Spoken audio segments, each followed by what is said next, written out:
Bonjour, bonjour à tous, bienvenue dans le grand amphithéâtre de l'Université Paris-Descartes. Merci d'être venus aussi nombreux. Je me présente, je suis Pierre-Yves Clos, je suis rédacteur en chef des cahiers de l'Université Paris-Descartes, dont le dernier numéro est consacré aux fake news, fake science. Nous avons décidé, vu l'importance de cette thématique et le succès que connaît ce magazine, d'organiser cette table ronde ce matin en vous proposant un tour d'horizon sommaire, mais un tour d'horizon quand même de ce phénomène, éclairé par un certain nombre de spécialistes de la question. Donc je vous les présente sommairement. Bien sûr, nous allons commencer par Frédéric Dardel, qui est président de l'Université Paris-Descartes et professeur de biologie moléculaire. Alain Fischer, qui est médecin, professeur au Collège de France et titulaire de la chaire de médecine expérimentale de ce collège. Monsieur Blisco, Serge Blisco, qui est médecin également, ancien président de la mission interministérielle de vigilance et de lutte contre les dérives sectaires.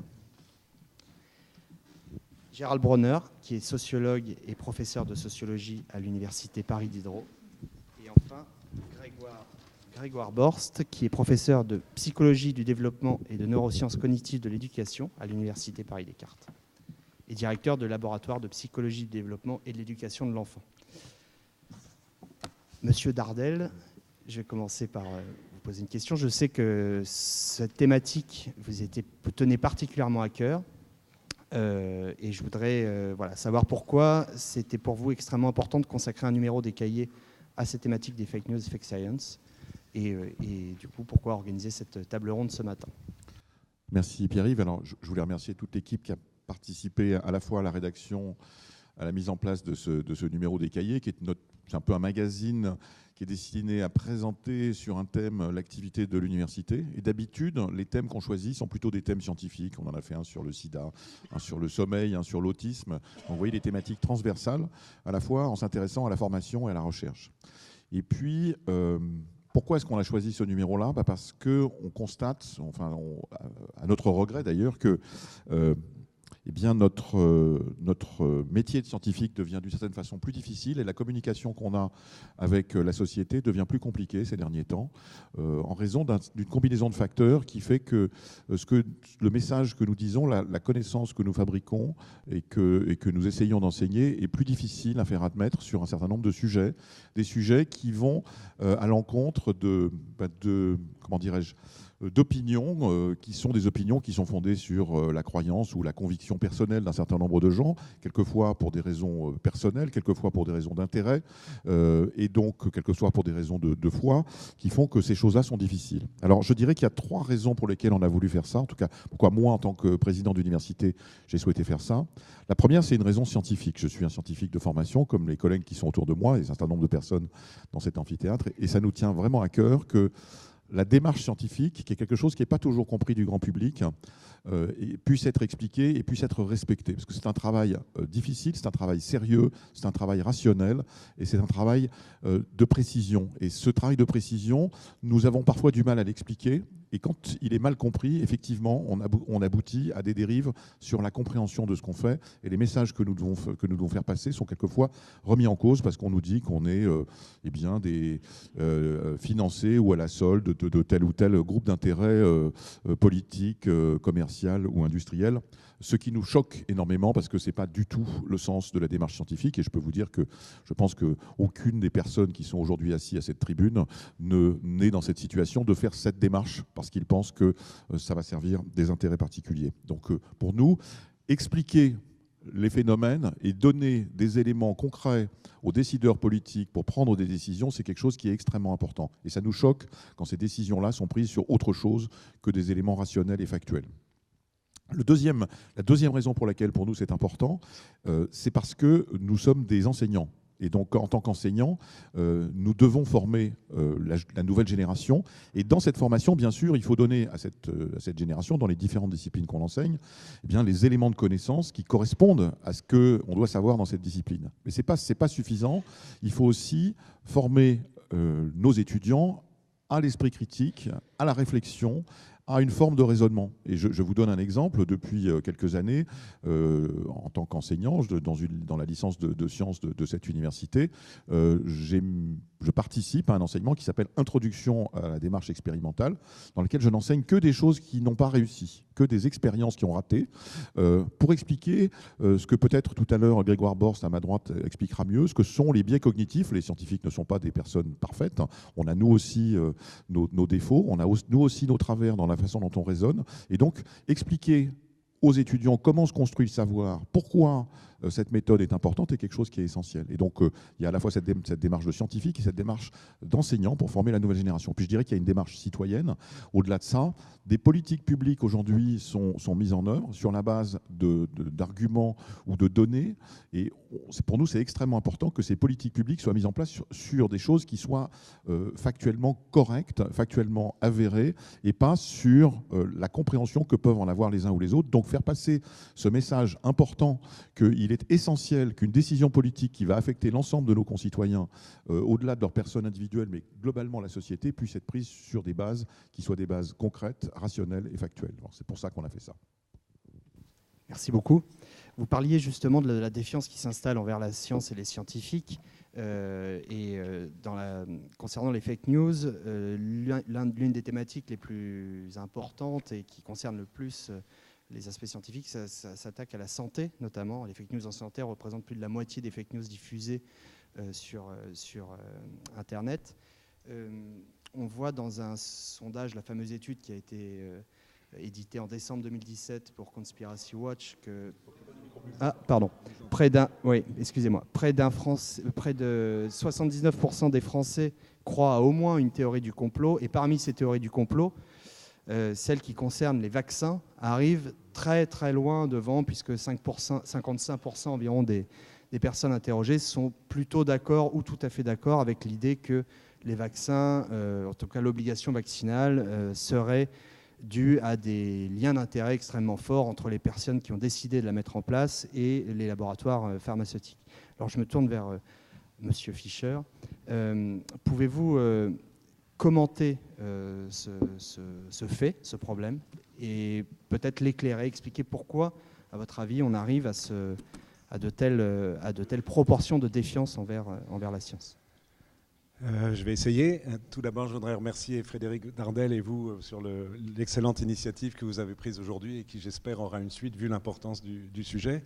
Je vais revenir à la vaccination, mais je voudrais dire que d'une manière générale, comme vous l'avez rappelé, les fausses nouvelles, les fake news sont prioritairement impliqués dans le domaine de la santé, à travers les vaccinations, mais aussi à travers un certain nombre de substances toxiques, l'alcool, pour rester sur un sujet qui n'est pas nouveau en France, mais qui reste d'actualité, sur les médecines dites alternatives. Je pense que le mot médecine est en trop, mais enfin, c'est une réalité, l'homéopathie et d'autres sujets de ce type.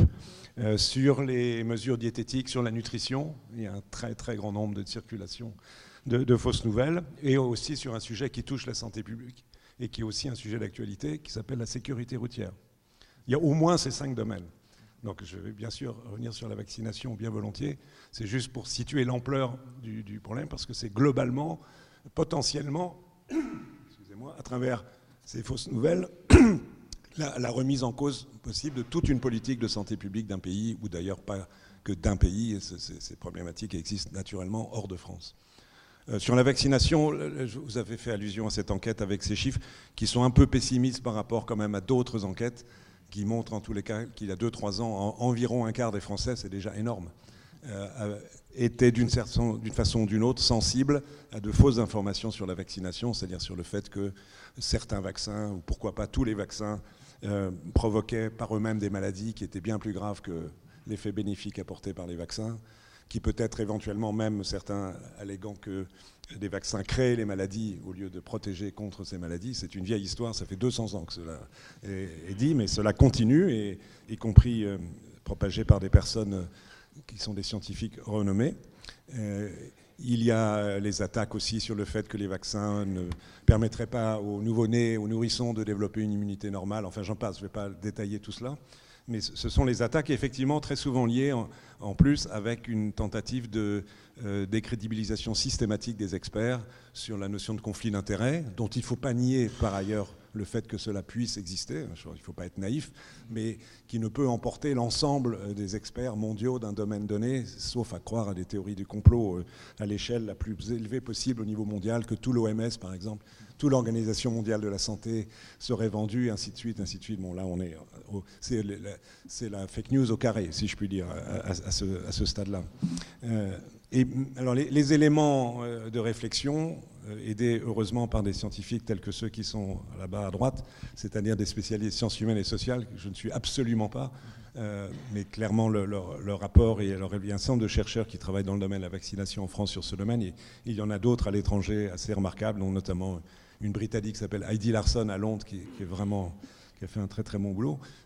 On peut dire que l'origine des fausses nouvelles, il y en a à mon avis 5, si je ne veux pas être trop long, je vais brièvement les énumérer. La première, et il faut commencer par battre notre coupe, elle provient des scientifiques eux-mêmes, soit sous forme tout simplement d'une mauvaise science. On fait un travail scientifique de mauvaise qualité, qui a des biais méthodologiques divers, je ne vais pas entrer dans les détails, mais il y a des exemples malheureusement en France de cela, qui conduit à développer potentiellement des fausses nouvelles et qui sont ensuite répandues par les médias sociaux qu'on connaît. Il faut savoir que ces fausses nouvelles scientifiques, elles peuvent être délibérément inventées. C'est le célèbre exemple de britannique, mais qui a aussi fait des dégâts en France, d'un médecin qui s'appelle Wakefield, qui a prétendu que la vaccination contre rougeole, rayon rubéole provoquait l'autisme. On sait aujourd'hui que tout a été complètement inventé pour des raisons mercantiles, pour gagner de l'argent, il faut quand même le savoir. Donc ça existe. Donc c'est un mélange de science et d'intérêt économique. Le deuxième point, c'est évidemment l'intérêt économique. Je pense qu'il y a un certain nombre de gens et c'est encore plus flagrant dans d'autres domaines que celui de la vaccination. Je ne sais pas si on pense à l'alcool, il y a quelques lobbies pour défendre l'alcool par exemple, mais même pour la vaccination, des personnes modestement à titre personnel parce qu'ils exercent des services. Je sais pas, être avocat par exemple pour défendre des personnes qui se pensent victimes de la vaccination, des gens qui écrivent des livres, des gens qui aiment bien simplement avoir une certaine renommée, ou des gens qui utilisent l'hostilité à la vaccination pour proposer des substances, j'ouvre les guillemets, naturelles. Et là, il y a des liens très directs, par exemple, que l'on peut mentionner entre M. Joyeux, qui est un des grands médecins qui se propage partout contre la vaccination, et l'Institut de protection et de santé naturelle qui vend ce genre de substances. Donc il y a des intérêts économiques, il y a des visions idéologiques, des perceptions religieuses extrêmes qui sont présentes dans toutes les religions sans exception, s'opposent à la vaccination. Je n'ai pas le temps d'entrer dans les détails, mais cela est très clair. Et des intérêts idéologiques d'autre nature, par exemple la vision systématique qui consiste à considérer que l'industrie pharmaceutique, par essence, est mauvaise et ne cherche qu'à gagner de l'argent aux dépens des citoyens, donc agit contre la santé publique. Alors on peut émettre toute une série de critiques contre l'industrie pharmaceutique, et je ne serai pas le dernier à le faire, mais pas ça c'est juste évidemment ridicule. Et de ce fait, de ce magma d'intérêts ou de vision idéologique, il y a malheureusement une utilisation politique, sincère ou non sincère. Il y a les exemples les plus fameux, c'est Trump, mais c'est aussi le gouvernement italien actuel qui s'oppose à la vaccination. En France, on a entendu des expressions très hostiles à l'égard de la vaccination de Mme Le Pen, de M. Dupont-Aignan, mais aussi d'une députée écologiste vert européenne, Mme Rivasi, ou encore de M. Ruffin des Insoumis. Donc ça balaye large.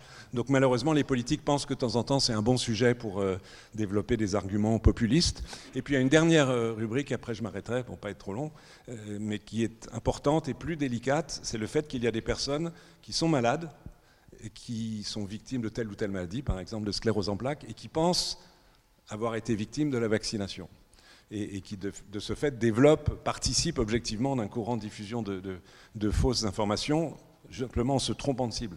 Le caractère délicat, c'est que ces personnes souffrent réellement, elles sont malades pour diverses raisons, et évidemment, elles essayent de comprendre et de trouver des solutions de prévention. Simplement, elles se sont fixées sur une explication inexacte, mais il est évident que dans le débat public, autant on peut avoir, à mon avis, une expression ferme et éventuellement hostile à l'égard de personnes qui défendent des intérêts divers que j'ai mentionnés à l'instant, qui s'expriment contre la vaccination. Mais là, la situation est plus délicate. Ces personnes méritent la compassion.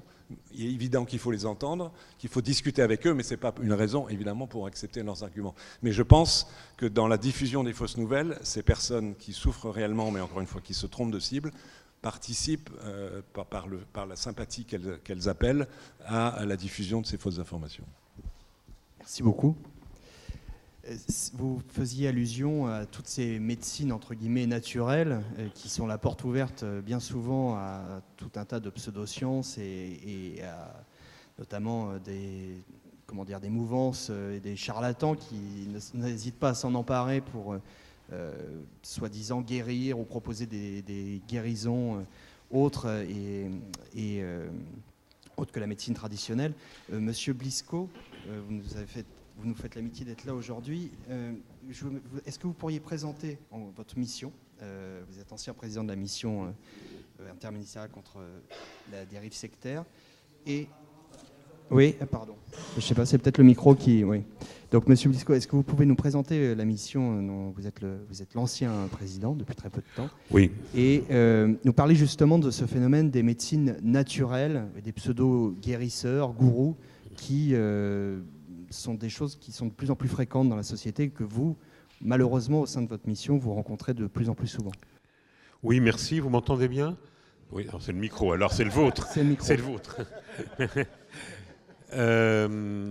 Oui, la mission interministérielle de vigilance et de lutte contre les dérives sectaires, qui répond au doux nom de Miviludes, a été créée il y a maintenant plus de 15 ans, en 2002, justement parce que ce phénomène, elle succédait à une autre mission qui s'appelait la mission d'information et de lutte contre les sectes. Et je vais vous expliquer pourquoi ce changement de sigle. Donc, le phénomène sectaire est un phénomène très ancien qui a toujours existé, des petits groupes très orientés vers, j'allais dire, une spiritualité, etc. Et puis, au cours des dernières années, ces mouvements sont devenus, dans les années 80, 90, ces mouvements sont devenus de plus en plus présents, profitant sans doute du désarroi contemporain face aux idéologies, face aux différents sentiments religieux qui étaient tous en crise, jusqu'à, avec une origine évidemment, comme toujours, nord-américaine, enfin un point de départ nord-américain, pour arriver dans les années 90 à être un problème social préoccupant. Alors, vous le savez, en France, on a toujours dit qu'on était rationnel, cartésien, et que ça n'arriverait que finalement, que rarement, jusqu'au jour où on a eu un drame qui a quand même fait plus de 50 morts, celui de l'ordre du Temple solaire en 1995. On s'est rendu compte à ce moment-là que ce problème pouvait advenir en France et toucher des personnes qui n'étaient pas spécialement prédisposées à tomber dans ce genre de pièges, etc. Bon. À partir de ce moment-là, a été créée cette mission. Et puis en 2002, on s'est rendu compte, à la suite de diverses avanies judiciaires, qu'il ne fallait pas parler de secte. Parce que ce qui nous dit secte dans un pays de liberté de conviction veut dire qu'on définit et qu'on commence à rentrer dans un domaine extrêmement délicat. On va dire ça c'est bien, c'est une religion, c'est une spiritualité, c'est une philosophie tout à fait admissible qu'on peut enseigner à l'université. Et puis ça c'est une dérive, c'est une secte. Alors non, c'est pas possible. Donc, on ne définit pas la religion en droit français, on ne définit pas non plus les sectes. Mais par contre, il y a des comportements répréhensibles qui aliènent la liberté d'autrui, qui peuvent l'amener évidemment à perdre toute son autonomie, sa libre pensée, son libre arbitre, et puis qui peuvent l'amener à des mésaventures financières, personnelles, de santé, ou de perte de la santé extrêmement grave, que ce soit la santé d'ailleurs organique ou psychique. Et donc on a défini un certain nombre de critères avec des addictologues d'ailleurs, des psychiatres, des psychologues, des anthropologues qui s'appellent, et on a défini donc qu'est-ce qui peut, un faisceau d'indices qui font qu'on peut dire là il y a une dérive sectaire dans tel groupe, dans telle école de pensée, etc. C'est assez délicat. Je rappelle qu'il y a quand même une inscription dans le code pénal de ce qu'on appelle la dérive sectaire en 2001, c'est la loi Abou-Picard, je la cite parce que c'est une exception heureuse dans ce pays, c'est qu'elle a été la loi Abou-Picard, le sénateur Abou et la députée Picard, et qui a été votée à l'unanimité dans les deux assemblées par tous les groupes politiques confondus. C'est suffisamment rare, au moment où vous plaignez du fait que les décideurs politiques sont soumis à différentes j'allais dire, influences, de savoir que ça a été unanime. Alors depuis, on a beaucoup continué à travailler sur cette question. Cette 2002 création de la Miviludes, une structure placée auprès du Premier ministre, donc une toute petite structure, 15 personnes en tout et pour tout, et qui a pour tâche d'observer, de détecter, d'être un peu ce qu'on appelle aujourd'hui des lanceurs d'alerte, en disant ici il y a un phénomène de société, il y a quelque chose qui se passe, il y a à partir de quoi? À partir de signalements qui nous sont envoyés. Alors, les signalements, c'est fait par mail à 99% des cas. On nous signale et on nous interroge, on s'interroge et en même temps on fait part de son inquiétude. Et nous, on est chargé de détecter, sans avoir de pouvoir d'enquête judiciaire ou policière, de détecter ce qui, ici ou là, ici et là, pourrait être le début ou même une dérive sectaire confirmée. Des affaires, vous en entendez parler, il y a un procès qui s'ouvre aujourd'hui d'un ostéopathe qui beaucoup abusé dans tous les sens du terme de ses patients et de ses patientes, dans tous les sens du terme. Enfin, le procès le dira. Pour vous dire, il a beaucoup abusé aussi financièrement, puisqu'on a trouvé quand même qu'il avait 28 appartements en location, alors qu'il était parti sans fortune personnelle. Donc ça prouve que ses honoraires étaient... je ne vais pas faire rêver dans cette fac de médecine sur les honoraires d'un certain nombre de professions, mais c'est quand même quelque chose d'assez impressionnant. Bon, c'est un exemple. D'autres sont plus brutaux, plus primitifs, si j'ose dire, et se contentent de piquer l'argent, d'agressions sexuelles, et finalement, sur le biais de quoi? Alors, il y a bien sûr des fake sciences, on va dire une fake médecine. Et là, c'est quelque chose vous l'avez dit, près de la moitié des signalements que nous recevons aujourd'hui, en 2017, en 2018, concernent la santé. Je l'ai dit au sens psychologique, tant qu'au sens organique. Alors, pourquoi cette irruption sur un nombre qui est d'ailleurs équivalent? Nous sommes passés de 20% sur 2500 en 2010, donc 500 signalements par an, à maintenant 1000 et plus, sur un même nombre, 2500-2700 signalements par an. Donc il y a un phénomène de société dont nous avons beaucoup alerté le ministère de la Santé, les ARS, et je crois que alors les causes sont multiples. Les causes sont multiples. Il y a d'abord des causes que j'appellerais un peu banales. On en parlait avec le professeur Fischer. Il y a une raréfaction de l'offre médicale dans beaucoup d'endroits, des difficultés à obtenir un rendez-vous. Donc les gens sont comme ils cherchent une autre solution. Mais ça, c'est peut-être la partie la moins importante par rapport à la partie, j'allais dire, anthropologique. Alors, on a tout un discours, vous le savez bien, sur santé et bien-être.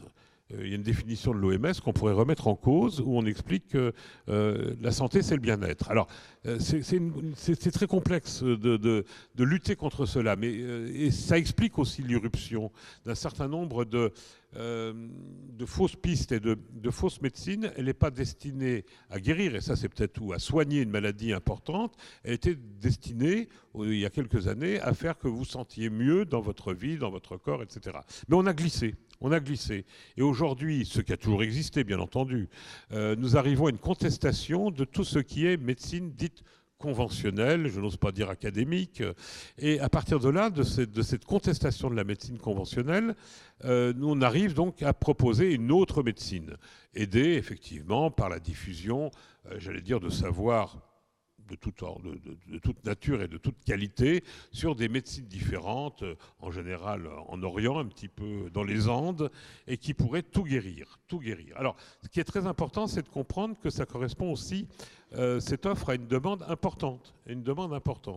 Et donc, il s'est créé, sous nos yeux, j'allais dire, un peu inquiets et ébahis, une sécurité sociale, pas plus exactement, une assurance maladie, un système de santé bis, sans sécurité sociale, justement, sans feuille de maladie, avec beaucoup d'échanges d'argent. Mais c'est des milliards et des milliards d'euros qui passent comme ça, sans que, finalement, toute personne n'y trouve à redire, et surtout pas la sécurité sociale. Bon. Et de ce point de vue, les querelles récentes sur un certain nombre de médicaments, de petites granules, qui pourraient ne pas être remboursés, s'inscrit complètement là-dedans. Mais c'est vrai que là, c'est plus compliqué, puisque c'est pratiqué massivement par des médecins diplômés. Donc il y a aussi la question, cette question-là est aussi pendante. Mais il y a aussi des praticiens qui ne sont diplômés de rien du tout. Alors, il y a des effets pervers de tout. Moi, je voudrais simplement, devant le président de l'université, lui parler, parce qu'il le sait bien, des universités bidons. Il n'y a pas que les fake news, les fake médecine, il y a aussi les fake diplômes et les fake universités, aidés en cela par un système, je veux dire, d'équivalence européenne qui a souvent été considéré comme un peu lâche, hein, comme dans tous les sens du terme peut-être.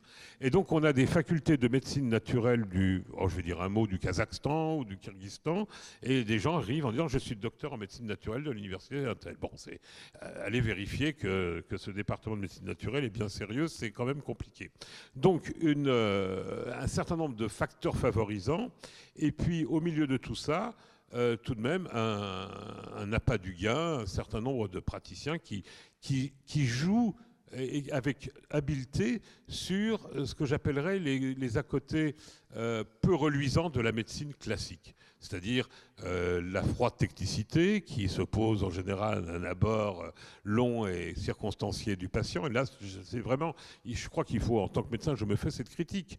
La médecine est devenue extrêmement compétente, extrêmement pertinente, encore plus, mais elle est souvent très froide et elle laisse donc un certain nombre de patients dans l'insatisfaction. Alors, deuxième point, il faudrait sans doute qu'on travaille sur une distinction entre ce qui est appelé complémentaire et qui essaye de pousser dans les facs de médecine et ce qui est alternatif. L'alternative, c'est finalement les médicaments que vous prenez, l'opération chirurgicale, la chimio qu'on vous propose, c'est zéro, prenez ma poudre de perlimpinpin. Quand je dis poudre de perlimpinpin, ça peut être extrêmement dangereux, hein.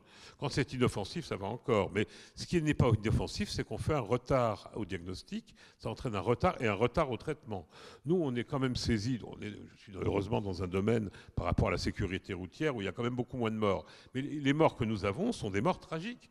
C'est-à-dire des gens qui ont mis trop de temps à aller faire un diagnostic, à aller faire un traitement, qui l'ont refusé ou reculé, qu'ils arrivent au-delà de toute ressource thérapeutique. On a des témoignages bouleversants, il y a même des livres qui ont été écrits par malheureusement des proches qui disent, qui témoignent dans les médias en disant on a écouté tel, il a voulu ou elle a voulu écouter telle alternative et elle est arrivée trop tard pour un traitement efficace. Donc ça, c'est le problème de la médecine alternative. Tout est très différent du problème des médecines dites complémentaires. Moi, j'ai qu'une chose à dire. Si vous continuez si les personnes continuent dans un cycle classique de médecine et avertissent, et ça, c'est la relation médecin-malade qui est très importante, à discuter du fait qu'ils sont fatigués, qu'ils n'ont plus d'appétit, qu'ils ont besoin de quelque chose, je pense que on doit l'entendre, c'est audible. Mais la plupart des malades, des personnes qui devraient le faire, sont dans un système de défiance, n'en parlent pas et finalement s'aventurent dans des voies qui peuvent être extrêmement dangereuses. Voilà en gros comment je vois cet afflux aujourd'hui qui est quand même extrêmement préoccupant. Merci beaucoup. Gérald Bronner, vous êtes très souvent sollicité pour décrypter ces phénomènes de fake news et de pensées magiques auxquelles les gens adhèrent bien volontiers et de plus en plus. Est-ce que vous pourriez, en quelques mots, même si c'est compliqué, nous expliquer pourquoi finalement nous avons une telle appétence à croire et pourquoi c'est si difficile de se détacher des croyances que nous pouvons avoir au profit finalement de connaissances scientifiques établies et relevant d'une démarche stricte?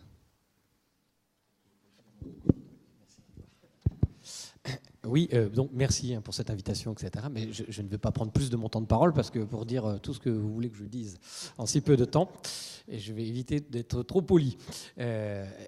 En fait, le problème qui se pose aujourd'hui d'une façon très générale, finalement, si on veut faire un peu de réduction analytique du problème, c'est qu'il y a un phénomène majeur historique qui est le surgissement d'une disponibilité de l'information qui est de très très loin à un niveau que l'humanité n'a jamais connu. Donc c'est un fait d'ores et déjà historique.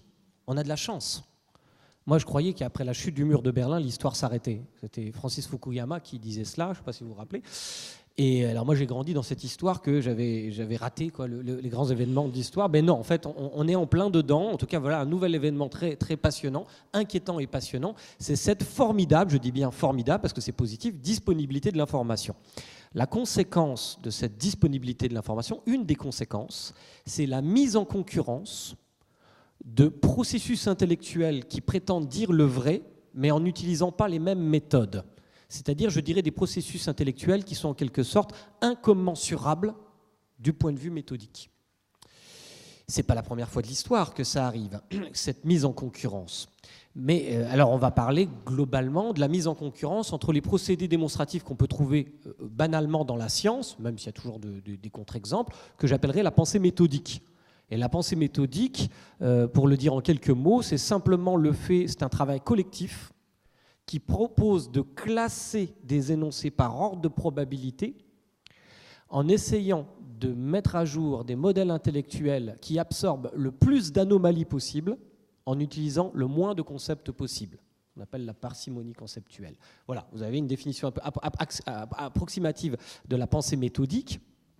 Et bien évidemment, cette pensée méthodique, c'est magnifique, c'est universel, c'est fondamentalement démocratique parce que tout le monde peut l'utiliser. On n'a pas besoin d'avoir un doctorat de physique. Seulement voilà, on n'en use pas n'importe comment. Voilà, ça demande beaucoup d'efforts, c'est très coûteux intellectuellement, n'est-ce pas ? Et donc, et comme nous sommes un peu tous des avares cognitifs, ce type de négociation intellectuelle avec le réel ne peut être qu'une parenthèse enchantée particulière. On ne peut pas être toujours dans la pensée analytique. C'est impossible. Même les scientifiques qui sont dans cette salle ne peuvent pas procéder ainsi. Alors, quand on essaye de faire de la science, on essaye de faire cela et on le fait d'autant mieux qu'on le fait collectivement. C'est-à-dire que nos erreurs sont rattrapées par la vigilance des autres, et etc. Alors, dans l'histoire de l'humanité, un autre mode de négociation intellectuelle avec le réel, qu'on pourrait appeler la croyance, la crédulité, qui est la capacité à endosser des propositions intellectuelles sans les faire passer par le tamis drastique de la pensée méthodique. Alors pour plein de raisons, ça peut être le désir par exemple, je peux avoir envie que quelque chose soit vrai, donc en toute probabilité, je ne vais pas aller chercher des informations qui vont contredire ce désir. Ça peut être sans parler de désir, simplement parce que ça paraît convaincant, mais le vraisemblable n'est pas forcément le vrai. Et donc, il y a eu toutes sortes de ruses dans l'histoire des idées, notamment pour la croyance, pour éviter d'avoir à subir la violente lumière de la rationalité. Songez à ce qui s'est passé pendant la scolastique, par exemple, où on admettait deux modes de démonstration séparés. Ceux qui relevaient de la rationalité et des objets qui ne devaient pas être mis sous la lumière réelle de la rationalité, ceux qui relevaient de l'ineffable, par exemple. Et puis, l'histoire de la connaissance s'est déroulée où il y a eu une concurrence ouverte, directe, entre des propositions descriptives de la science et des propositions descriptives de la religion. Je pense notamment, par exemple, à la zoogonie biblique de l'Ancien Testament ou la zoogonie coranique, par exemple, qui ont été violemment prises à partie dans leurs prétentions descriptives par la théorie de l'évolution, par la datation, la découverte des fossiles, qui contredisaient la lecture littérale des textes. Mais la croyance est très protéiforme. La croyance aurait-elle disparu pour autant ? Non, non. Il y a eu une ruse de la croyance, que d'ailleurs la croyance utilise toujours, c'est de dire non, attendez, ce n'est pas au sens littéral qu'il faut comprendre le texte, c'est symbolique. Et certains ont même usé de cet argument symbolique pour dire qu'au contraire, dans la Bible ou dans le Coran, il y avait un formidable prophétisme scientifique. Bon, mais c'est de bonne guerre, hein, j'ai envie de dire. Et puis, quand on n'a pas une lecture littérale du texte, et ce n'est pas M. Blisco qui va me contredire, je pense, ça, en toute probabilité, ça augure assez bien d'un rapport non violent à la croyance. Le fait d'avoir un rapport symbolique à la croyance rend tout à fait compatible la volonté d'avoir des rêveries métaphysiques et des propositions de la science. Bon, alors jusque-là, en quelque sorte, il est vrai que même si la croyance et connaissance ne sont pas des vases communicants, c'est-à-dire que l'une gagne, l'autre ne le perd pas mécaniquement, il est vrai que quand même, les progrès de la connaissance ont fait disparaître un peu à l'horizon un certain nombre de propositions de la croyance. Par exemple, je sais bien qu'il y a des gens qui croient encore que la Terre est plate aujourd'hui, et même apparemment il y a une petite résurgence des platistes, parce que c'est comme ça qu'ils s'appellent, mais reconnaissons qu'il n'y a plus des masses de gens qui croient que l'univers est la conséquence de l'avènement de la séparation entre deux serpents gigantesques, l'un Apsu, l'autre Tiamat, comme on le décrit dans le Enuma Elish babylonien. Bon, il est vrai que donc certaines propositions ont connu un mouvement de retrait. Et donc en réalité, ce qui s'est produit, c'est que des modes de démonstration particuliers vivaient dans des mondes sociaux qui étaient relativement, vous pourriez me citer plein de contre-exemples, je dis bien relativement étanches. notamment au cours du XXe siècle. Relativement, il y a des contre-exemples. C'est par exemple, même si vous étiez en 1964, par exemple, vous alliez manger chez la belle-mère et vous étiez éventuellement confronté à votre beau-frère qui avait son point de vue, n'est-ce pas, par exemple, sur les vaccins. Voilà. Alors là, vous étiez dans une concurrence ouverte d'arguments contre arguments ou qui pensaient que, je ne sais pas quoi, que Pearl Harbor était un truc organisé par les Américains eux-mêmes. Ou voilà. Donc il y avait quand même des petites discussions possibles, mais grosso modo, c'était des moments. Voilà. Donc en fait, l'avènement de ce que nous sommes en train de vivre, cette disponibilité de l'information, une des conséquences, une des externalités involontaires, c'est la mise en concurrence de propositions intellectuelles qui sont incommensurables du point de vue de la méthode. Alors, qui va l'emporter? Et ça, c'est très important, parce que de cette réponse que nous allons faire, moi je pense que l'histoire n'est pas écrite, c'est nous qui allons l'écrire éventuellement, eh bien, de cette réponse va naître l'arborescence des possibles de la démocratie. Parce que la démocratie, elle a plusieurs figures possibles.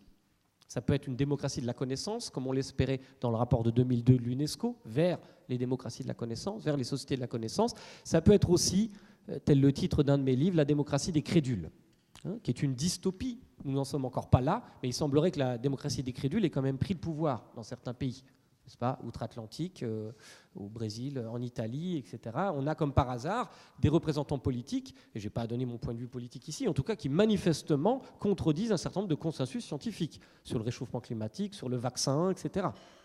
Ce n'est pas du tout une coïncidence.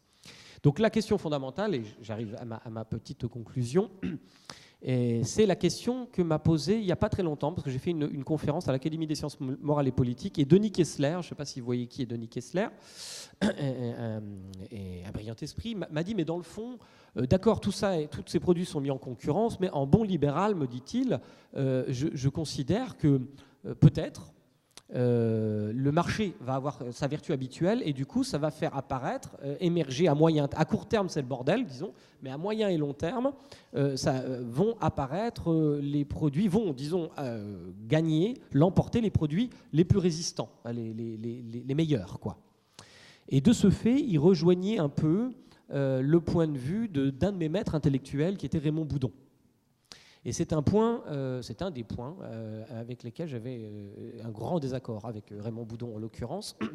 Je le dis très à l'aise parce que nous avons échangé beaucoup la dernière année de sa vie. C'est moi qui ai publié son dernier livre, Raymond Boudon, Le Rouet de Montaigne. Donc il connaissait mon point de vue. Et j'ai fait cette réponse à Denis Kessler. D'abord, je ne suis pas Tirésias, il a peut-être raison, peut-être que les choses vont se produire comme cela. Deuxièmement, il faut les vertus mécaniques du marché, il faut déjà y croire exactement. Je pense que le marché a toutes sortes de processus d'externalité négative, par ailleurs. Et en l'occurrence, même si on admet l'hypothèse que le marché totalement ouvert, cette concurrence sauvage cognitive sur ce que j'appelle le marché cognitif qui s'opère, va faire émerger les produits les plus résistants, rien ne dit que le succès, que la résistance de ces produits soit corrélée à la qualité de leur argumentation. Ce que je crains plus, moi, et c'est ce que l'on voit poindre aujourd'hui, c'est que la résistance de ces produits soit plutôt corrélée à la satisfaction intellectuelle de ce que ces propositions produisent sur le cerveau. Et ces satisfactions, c'est parfois le fait qu'elles savonnent les pentes les moins honorables de notre esprit. Celle de notre appétence pour la peur, pour le risque, pour la surestimation du risque, pour les biais cognitifs. Mais je ne vais pas en dire plus, puisque je pense que c'est peut-être une bonne transition pour mon ami Grégoire. Je pense que c'est une très très bonne transition. Alors Grégoire Borges, justement, par rapport aux biais cognitifs, vous, au sein de votre laboratoire, vous étudiez plusieurs choses, mais notamment l'impact que peuvent avoir l'exposition aux fake news sur les jeunes esprits, sur les adolescents et les enfants. Et vous étudiez aussi et surtout quelque chose qui s'appelle l'inhibition cognitive et qui pourrait être une façon peut-être de gérer le rapport à toutes ces fausses sciences et fausses nouvelles qui circulent. Est-ce que vous pourriez nous expliquer ce point, s'il vous plaît? Je vais essayer de vous expliquer ce point. Déjà, merci beaucoup de m'avoir invité. Je suis très heureux d'être là et de vous donner la perspective finalement de la psychologie cognitive et de la psychologie de développement sur cette question des fake news. Parce que finalement, ces fake news, elles sont transmises à un cerveau qui est récepteur de cette fake news et comment il va réussir à traiter finalement cette information et distinguer les fake news des vraies news avec toute la difficulté que ça peut avoir pour un cerveau, comme l'a bien montré Gérald, c'est vrai qu'il y a une compétition. Il y a une compétition, je dirais, dans la société, mais il y a aussi une compétition au sein de notre cerveau, justement, entre différents systèmes de pensée. Et on commence à avoir une approche, je dirais, cognitive des fake news. Il y a un certain nombre de recherches qui commencent à sortir, d'ailleurs, dans les grandes revues scientifiques, PNS, Nature, sur cette question des fake news. Et effectivement, de comment on arrive finalement, qu'est-ce qui explique que les gens adhèrent ou non à des fake news en fonction de leurs croyances. Alors ça a été fait essentiellement dans le domaine politique jusqu'à maintenant, avec alors c'est souvent mené aux États-Unis, donc c'est le divide, la division entre républicains et démocrates et leur façon qu'ils ont finalement d'adhérer ou non à certaines informations. Est-ce qu'ils sont biaisés dans la façon dont ils ont la capacité d'une certaine manière à définir qu'une information est vraie ou fausse. Et il y a en gros deux positions dans le champ aujourd'hui. Il y a la position qui dit finalement, paradoxalement, les gens ont une croyance, ils sont républicains ou démocrates, enfin une croyance ou en tout cas une position politique, et qu'ensuite il y a un phénomène de rationalisation, un espèce de biais de confirmation, c'est-à-dire que dès qu'ils voient une information, ils vont essayer de chercher dans l'information ce qui va venir confirmer d'une certaine manière leur position politique. Ça, c'est la position de Kahn, c'est les études qui ont commencé dans les années 2010. Et puis, à l'opposé du spectre, il y a ce dont parlait Gérald, cette idée que finalement, l'adhésion à la fake news, c'est une paresse intellectuelle. C'est-à-dire que, d'une certaine manière, à un moment donné, le processus de rationalisation, le processus de raisonnement logique va être court-circuité par un certain nombre de biais qu'on connaît depuis notamment les travaux de Kahneman, qui est ce psychologue qui a reçu le prix Nobel d'économie. Alors c'est à mesure ce que tu disais sur Kessler, parce que finalement s'il avait lu Kahneman, il n'aurait pas dû te poser cette question. Parce que finalement le marché ne fonctionne pas. Ce qu'avait très bien montré Kahneman, c'est qu'effectivement l'homo economicus est fondamentalement biaisé. C'est-à-dire que pendant très longtemps on pensait que l'homo economicus faisait des choix très rationnels d'un point de vue économique. Et Kahneman, ce qu'il a montré, c'est que l'homo economicus, il prend des choix fondamentalement biaisés. Et il a un certain nombre de biais qui expliquent nos choix. On a le biais de croyance dont a parlé notamment Gérald, qui est effectivement cette idée qu'on va aller chercher, que notre raisonnement logique, et notamment, c'est pas nouveau, hein, je veux dire les paralogismes dans la grecque antique, elles sont typiquement, et les sophismes, ça vient directement de là, comme montrer comment nos croyances peuvent être à un moment court-circuitées, enfin comment nos croyances peuvent court-circuiter notre système de rationalité.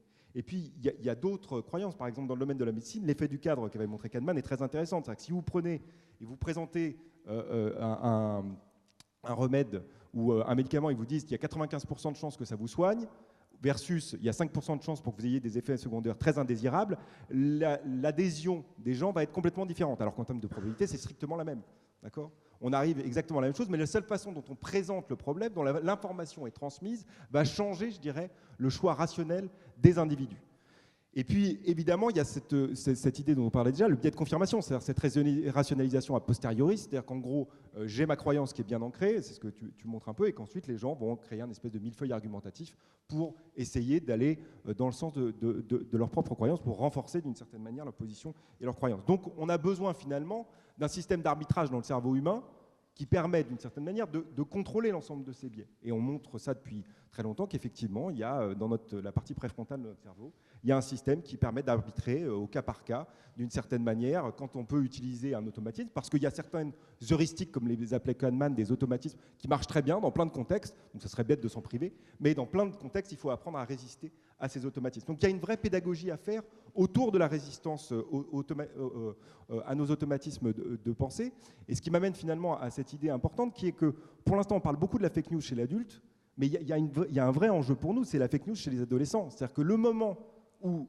on rentre, la période de la vie dans laquelle on va rentrer dans la compétition d'information, c'est l'adolescence, parce que c'est le moment où on commence à avoir un smartphone, où on commence à avoir une tablette, où on commence à être exposé de façon massive aux informations, et les adolescents, ils ont un problème particulier, c'est qu'ils n'ont pas forcément je dirais, la valeur intrinsèque de la source de l'information. C'est-à-dire qu'ils vont devoir la découvrir. Nous, je dirais qu'on a eu la chance de peut-être déjà attribuer aux sources d'information un certain nombre de valeurs relatives. C'est-à-dire qu'on va considérer peut-être qu'une information qui vient du Monde, ça a peut-être plus de valeur qu'une information qui viendrait d'un site plus obscur. Mais quand on est adolescent et qu'on n'a pas eu cette, je dirais, acculturation à la valeur des sources d'information, ça peut être plus difficile. Donc il faut penser, nous, en tant qu'universitaires, non seulement de faire de la recherche sur la problématique de la fake news, de l'adhésion à la fake news, qu'est-ce qui explique d'un point de vue cognitif l'adhésion à la fake news, et puis la deuxième idée, c'est qu'est-ce qu'on propose comme outil. Et les outils, on est tous là et on l'a tous dit, c'est évidemment les outils de la science, parce que la science a créé un certain nombre de méthodologies qui nous permettent précisément de contrôler nos biais. Parce que nous, scientifiques, on a exactement les mêmes biais que l'ensemble de la population générale. Seulement, on a une méthode qui nous permet, d'une certaine manière, de contrôler une partie de ces biais, et notamment la main à la pâte en relation avec l'Académie des sciences a créé depuis quelques années un module qui s'appelle Pensée scientifique, pensée critique, pour apprendre la pensée critique aux enfants du cycle 1 jusqu'au cycle 4, ça veut dire de l'entrée à l'école primaire jusqu'à la fin du collège. Et ils sont en train maintenant d'écrire le manuel pour le lycée. Je pense qu'il faudra qu'on en fasse un pour l'université. Comme tu le disais, moi qui fais aussi un cours sur apprendre à apprendre, je parle des biais de raisonnement et je pense que c'est une bonne chose qu'on le fasse aussi à l'université. Mais c'est vrai qu'il y a aussi cette dimension développementale à fake news. C'est-à-dire comment on fait pour apprendre d'une certaine manière à résister à ces fausses informations, à arriver à avoir d'une certaine manière ce système d'arbitrage dans le cerveau humain qui nous permet de détecter quand on est face à une fake news. Ce qui est difficile parce qu'une fake news, ce n'est pas à un moment donné. Je pense qu'il y a aussi quelque chose qu'on oublie, c'est qu'en fait, pour déterminer qu'une information est fausse, on a besoin de temps. C'est-à-dire qu'en fait, il y a une information qui arrive. Dans le domaine médical, c'est peut-être moins le cas. Mais en tout cas, dans certains domaines, quand une fausse information arrive, c'est difficile de déterminer est-ce qu'elle est fausse ou est-ce qu'elle est vraie. Ce qu'il faut qu'on arrive à faire, c'est progressivement arriver à changer de point de vue. Et ça, c'est difficile parce que généralement, on est très ancré par la première information qu'on nous donne. C'est ce qu'on appelle l'effet d'ancrage. Donc, il y a une vraie, je dirais, éducation à faire autour du doute cartésien. Il faut revenir au doute cartésien. Il faut accepter de douter un peu. C'est aussi pour ça qu'on est très mauvais en tant que scientifique pour débugger les fake news. C'est parce que ce qu'on fait tout le temps, c'est de douter. Donc, on est évidemment beaucoup moins convaincant que quelqu'un qui vous dit c'est comme ça. Généralement, un scientifique vous dira jamais c'est comme ça. Il vous dira c'est probablement comme ça, avec une probabilité relative que ce soit comme ça. Voilà.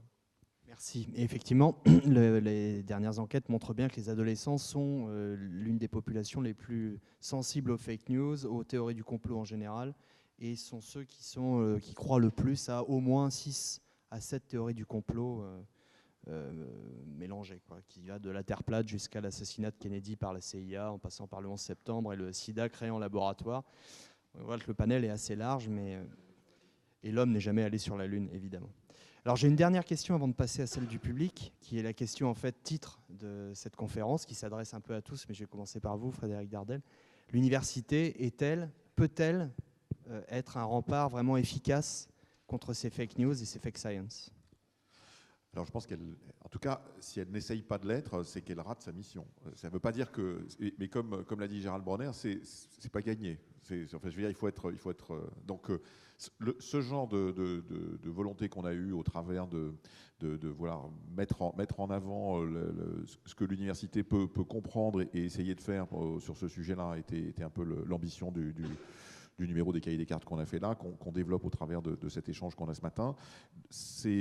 Je pense qu'il y a effectivement la nécessité est à différents niveaux. Celle d'essayer de faire en sorte que lorsque la parole de l'expert puisse être entendue, c'est-à-dire que c'est aussi à notre rôle en tant que scientifique, si je reprends les trois éléments que j'avais au départ, d'aller porter cette parole, parce que sinon, effectivement, dans un déluge d'informations dont parlait Gérald Bronner, c'est compliqué de faire le tri entre des choses qui sont de qualité différente. Et si les scientifiques n'essayent pas de faire l'effort de se mettre à la portée du public et d'essayer d'expliquer comment et pourquoi ils défendent une position, comment elle a été construite au travers de la pensée méthodique, etc., c'est extrêmement important. Donc ça, c'est le premier point.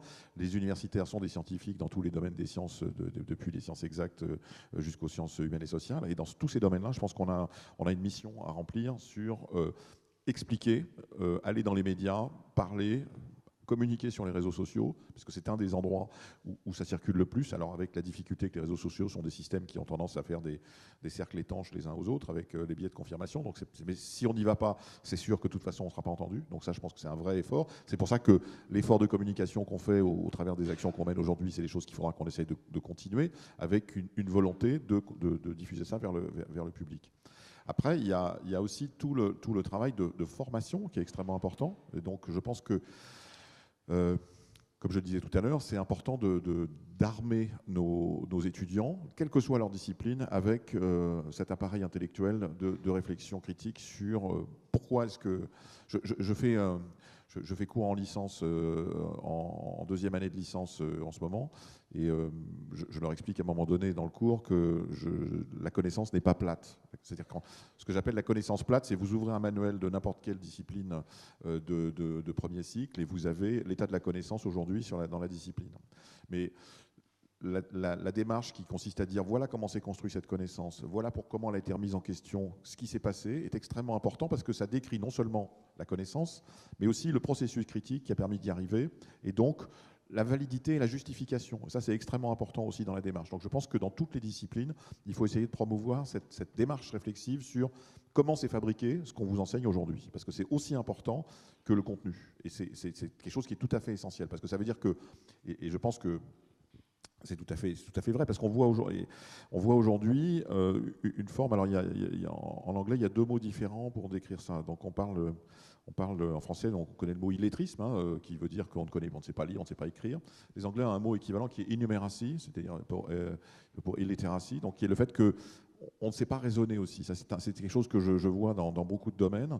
Les gens, quand on parle de chiffres ou de nombres ou de statistiques ou de probabilités, c'est quelque chose qui est souvent difficile à comprendre. Et ça fait partie des éléments clés. Je pense que ce n'est pas que les mathématiciens ou les statisticiens qui doivent comprendre les statistiques. Je parle de statistiques simples. C'est extraordinairement important de comprendre la notion de risque. Qu'est-ce que c'est que le risque et comment ce risque va être utilisé pour comprendre ce qui peut se passer pour des vaccins, pour tout un tas d'autres domaines. Et ce raisonnement sur le risque est quelque chose qui est très compliqué, mais je pense qu'il est nécessaire à fabriquer ce qu'on appelait autrefois un honnête homme pour être un citoyen éclairé dans la vie. Ça, c'est vraiment important de pouvoir essayer de transmettre ça à tout le monde. Et je peux vous dire que dans les cours de sciences sociales ou dans les cours de psychologie de Paris-Descartes, qui ne sont pas des disciplines réputées des sciences dures, on enseigne les statistiques, je crois bien. Je crois bien. Je suis même sûr. Je suis même sûr parce que ça fait partie des éléments que je dis au moment où je fais les journées portes ouvertes de l'université, parce que il y a des gens qui viennent dans ces disciplines-là en pensant qu'ils ne feront plus de maths. Je pense que moi je suis très attaché à ce qu'un minimum de culture scientifique soit enseigné à tout le monde, c'est vraiment essentiel. Et je pense que ça fait partie des choses que l'université doit faire. Elle doit le faire d'une façon qui est accessible, d'une façon qui est pratique, de mettre en perspective toutes ces questions. Je pense que se saisir des fake news, finalement, c'est peut-être une chance, si je retourne la question. Parce que comme c'est un sujet prégnant dont on parle beaucoup, utiliser ce prisme ou cet outil pour expliquer aux étudiants, regardez ça. Alors certaines sont effectivement particulièrement faciles à utiliser parce qu'elles sont... Bon, tout le monde sait que c'est des fake news maintenant, donc on peut essayer d'expliquer pourquoi et comment des choses ont changé dans le temps, c'est quelque chose qui est extrêmement pédagogique. Donc voilà, je pense qu'on doit intervenir, nous, en tant qu'acteurs scientifiques, pour parler et faire passer ce message, y compris auprès des politiques, mais dans la société en général, et on doit aussi essayer de transmettre cette façon de penser qui, comme l'a dit Grégoire Borst, est une façon difficile. Ça demande un effort, c'est ça qui est compliqué, c'est que il y a des fois, il y a des trucs formidables, on vous raconte une belle histoire, et on a envie de avoir une belle histoire, mais malheureusement, quelquefois, la belle histoire est juste un embellissement, une déformation, une réécriture de quelque chose qui n'est pas vraiment la réalité. Voilà. Il faut donc apprendre à apprendre. Voilà. Écoutez, merci beaucoup. On va passer aux questions du public. Oui, alors...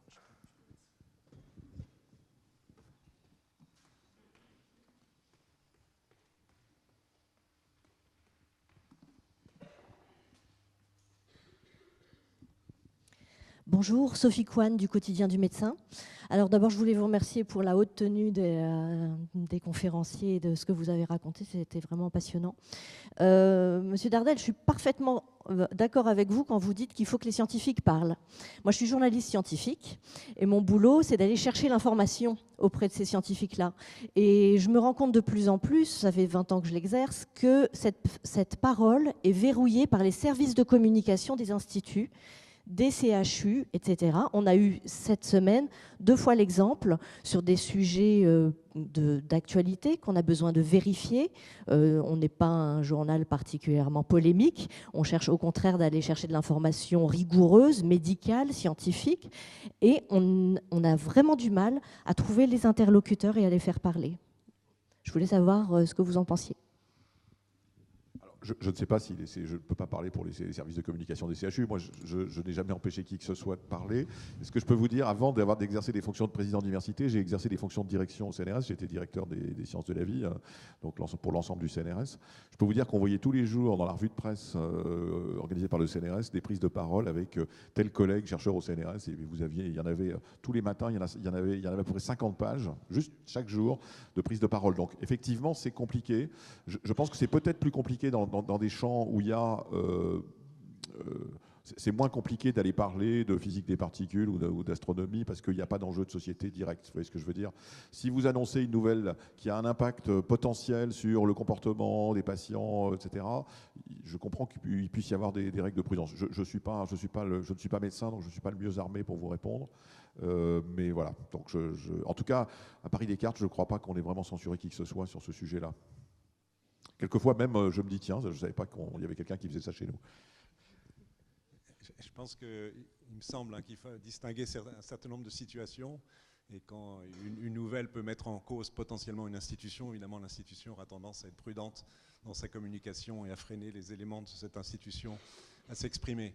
Si on est dans le domaine qui est celui d'aujourd'hui stricto sensu des fake news, je pense que vous rencontrerez quand même moins de difficultés. Oh, vous m'étonnez.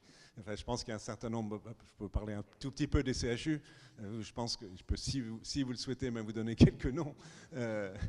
Vous trouverez un certain nombre d'interlocuteurs qui s'exprimeront dans les CHU ou dans les organismes de recherche liés à la médecine et qui savent s'exprimer indépendamment de toute considération ou recommandation qui sont faites par les institutions. Quand on est dans ce domaine-là, ou bien sur une nouvelle scientifique par ailleurs, il me semble, je pense qu'il faut distinguer cette situation, encore une fois, d'une situation problématique, à doute, d'une difficulté rencontrée dans une institution où on peut comprendre que l'institution soit prudente, me semble-t-il.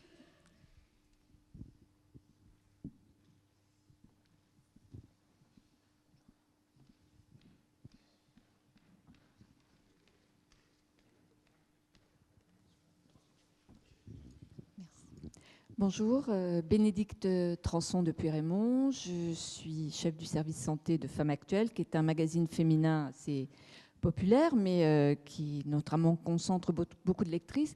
Et moi, ma question, c'est de dire, OK, elles sont conscientes qu'il y a des fake news.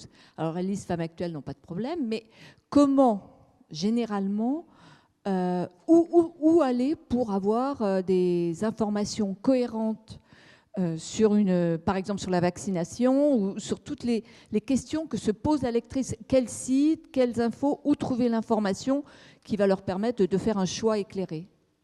Merci.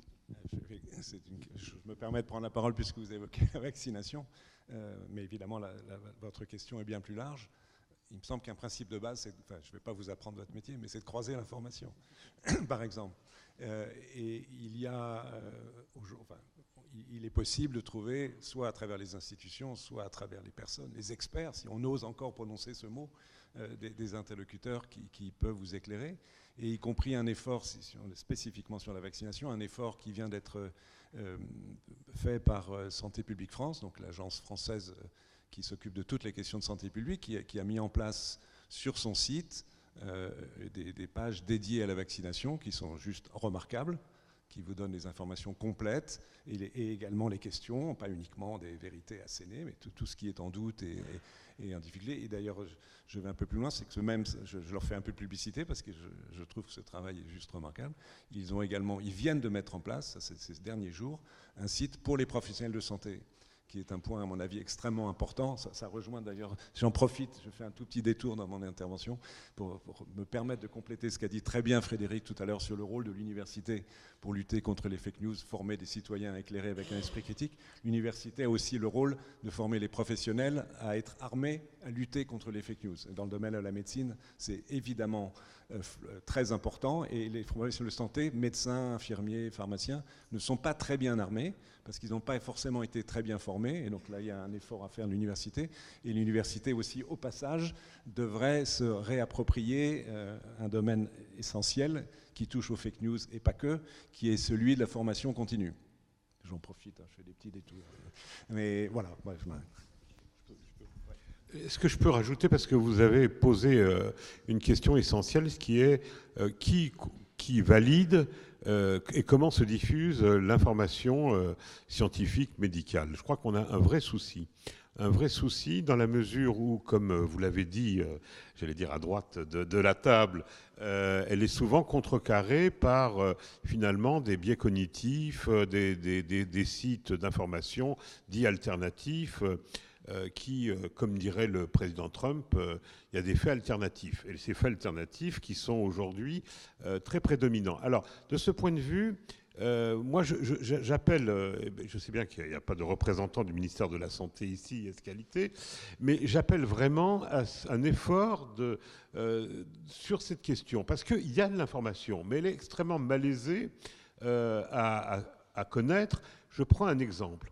Un certain nombre de médecines complémentaires ou de théories complémentaires ou de pratiques dites complémentaires ou nouvelles sont étudiées au ministère de la Santé par quelque chose qui s'appelle le groupe d'appui technique. Déjà, le titre n'est pas très affriolant, le GATT. Le GATT. Alors, on y trouve la Haute Autorité de Santé, l'INSERM, l'Ordre des médecins. C'est un des collègues qui s'appelle Falissard qui suit toutes ces études. Et on y a étudié à peu près une trentaine de médecines dites alternatives. C'est accessible au public. Alors, je ne vous parle pas de la navigation. Pour y arriver, c'est extrêmement difficile. Et j'ai remarqué que très peu de gens connaissaient l'existence de ce site qui est au public. Alors, on y a fait une étude de la fasciathérapie. On y participe, si je dis de la fasciathérapie, du jeûne thérapeutique, de l'acupuncture, qui a d'ailleurs donné des résultats intéressants sur la validité de l'acupuncture, sauf que les méridiens n'existaient plus du tout, mais que le fait de piquer, sur l'hypnose, sur un certain nombre de techniques, c'est totalement ouvert au grand public. Encore une fois, le système de navigation du ministère de la Santé est extrêmement difficile. Alain Fischer a parlé de Santé publique France et de travail remarquable qui a été fait pour exposer clairement les obligations vaccinales, mais je dois dire qu'on revient de loin. Lire il y a encore 2 ans quel était le calendrier vaccinal, même pour un médecin qui voulait vacciner, etc., était complètement incompréhensible. Et c'était affreux. Voilà. Donc il y a un véritable effort à faire. Je le dis aussi parce que le grand public ne le sait pas. Si vous avez besoin de consulter un psychothérapeute, quelle que soit sa formation, etc., vous avez un site dans chaque agence régionale de santé, le répertoire ADELI, annuaire des listes, excusez-moi l'acronyme, qui donne la liste exhaustive des psychothérapeutes, j'allais dire autorisés et validés, ce qui ne veut pas dire remboursés, etc., c'est un autre problème, par l'agence régionale de santé, c'est-à-dire ils sont ou psychologues, ou psychanalystes, ou médecins psychiatres, et ils ont accompli un cycle d'études. Donc, je veux dire, on a des outils qui soient très mal vendus, si j'ose dire, ou présentés, c'est un autre problème. Mais voilà, je voulais vous le dire parce que je suis... Oui, sur le site de l'ARS de votre région, voilà. Vous essayez de trouver le répertoire ADELI et vous dites, est-ce que monsieur Dupont est un véritable psychothérapeute? Ça éviterait bien des problèmes et bien des drames. Je voulais juste ajouter un élément de réponse assez général qui est, alors c'est aussi une banalité, hein, face à ce flot d'informations, il y a un vrai travail qu'on doit faire, c'est d'essayer de savoir quelle est la source et quelle est la qualité de la source qu'on regarde. Moi, je fais un truc, parce que je suis paranoïaque, j'efface les cookies de mon moteur de recherche tous les jours.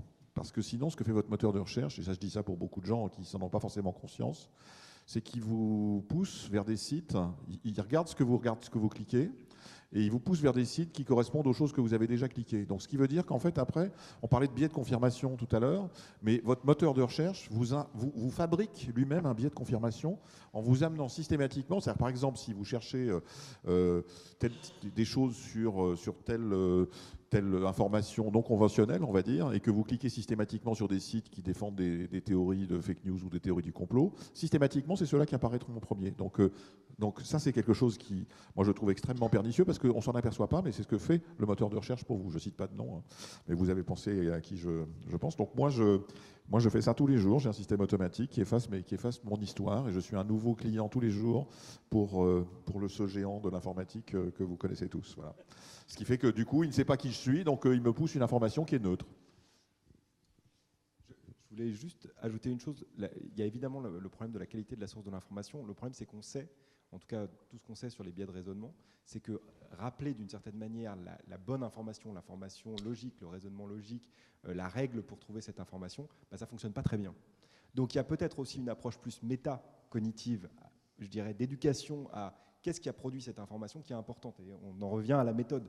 C'est-à-dire que c'est la méthode qui a produit l'information qui est importante à mettre en avant avec aussi, c'est ce que disait Frédéric, cette problématique que parfois en science, on revient un peu sur ce qu'on a dit, on dit, je dirais la connaissance, elle est vraie à un moment donné, nos modèles, ils sont vrais à un moment donné, et puis ils évoluent, et c'est le propre d'une science. Je pense qu'il faut aussi faire passer cette information-là, parce que sinon, c'est un peu, je veux dire, information contre information. Je pense qu'il y a besoin d'avoir, au-delà de cette information, le processus qui a produit cette information et, je dirais, le processus de validation de cette information. Donc il y a aussi ça peut-être à penser dans la correction des fake news.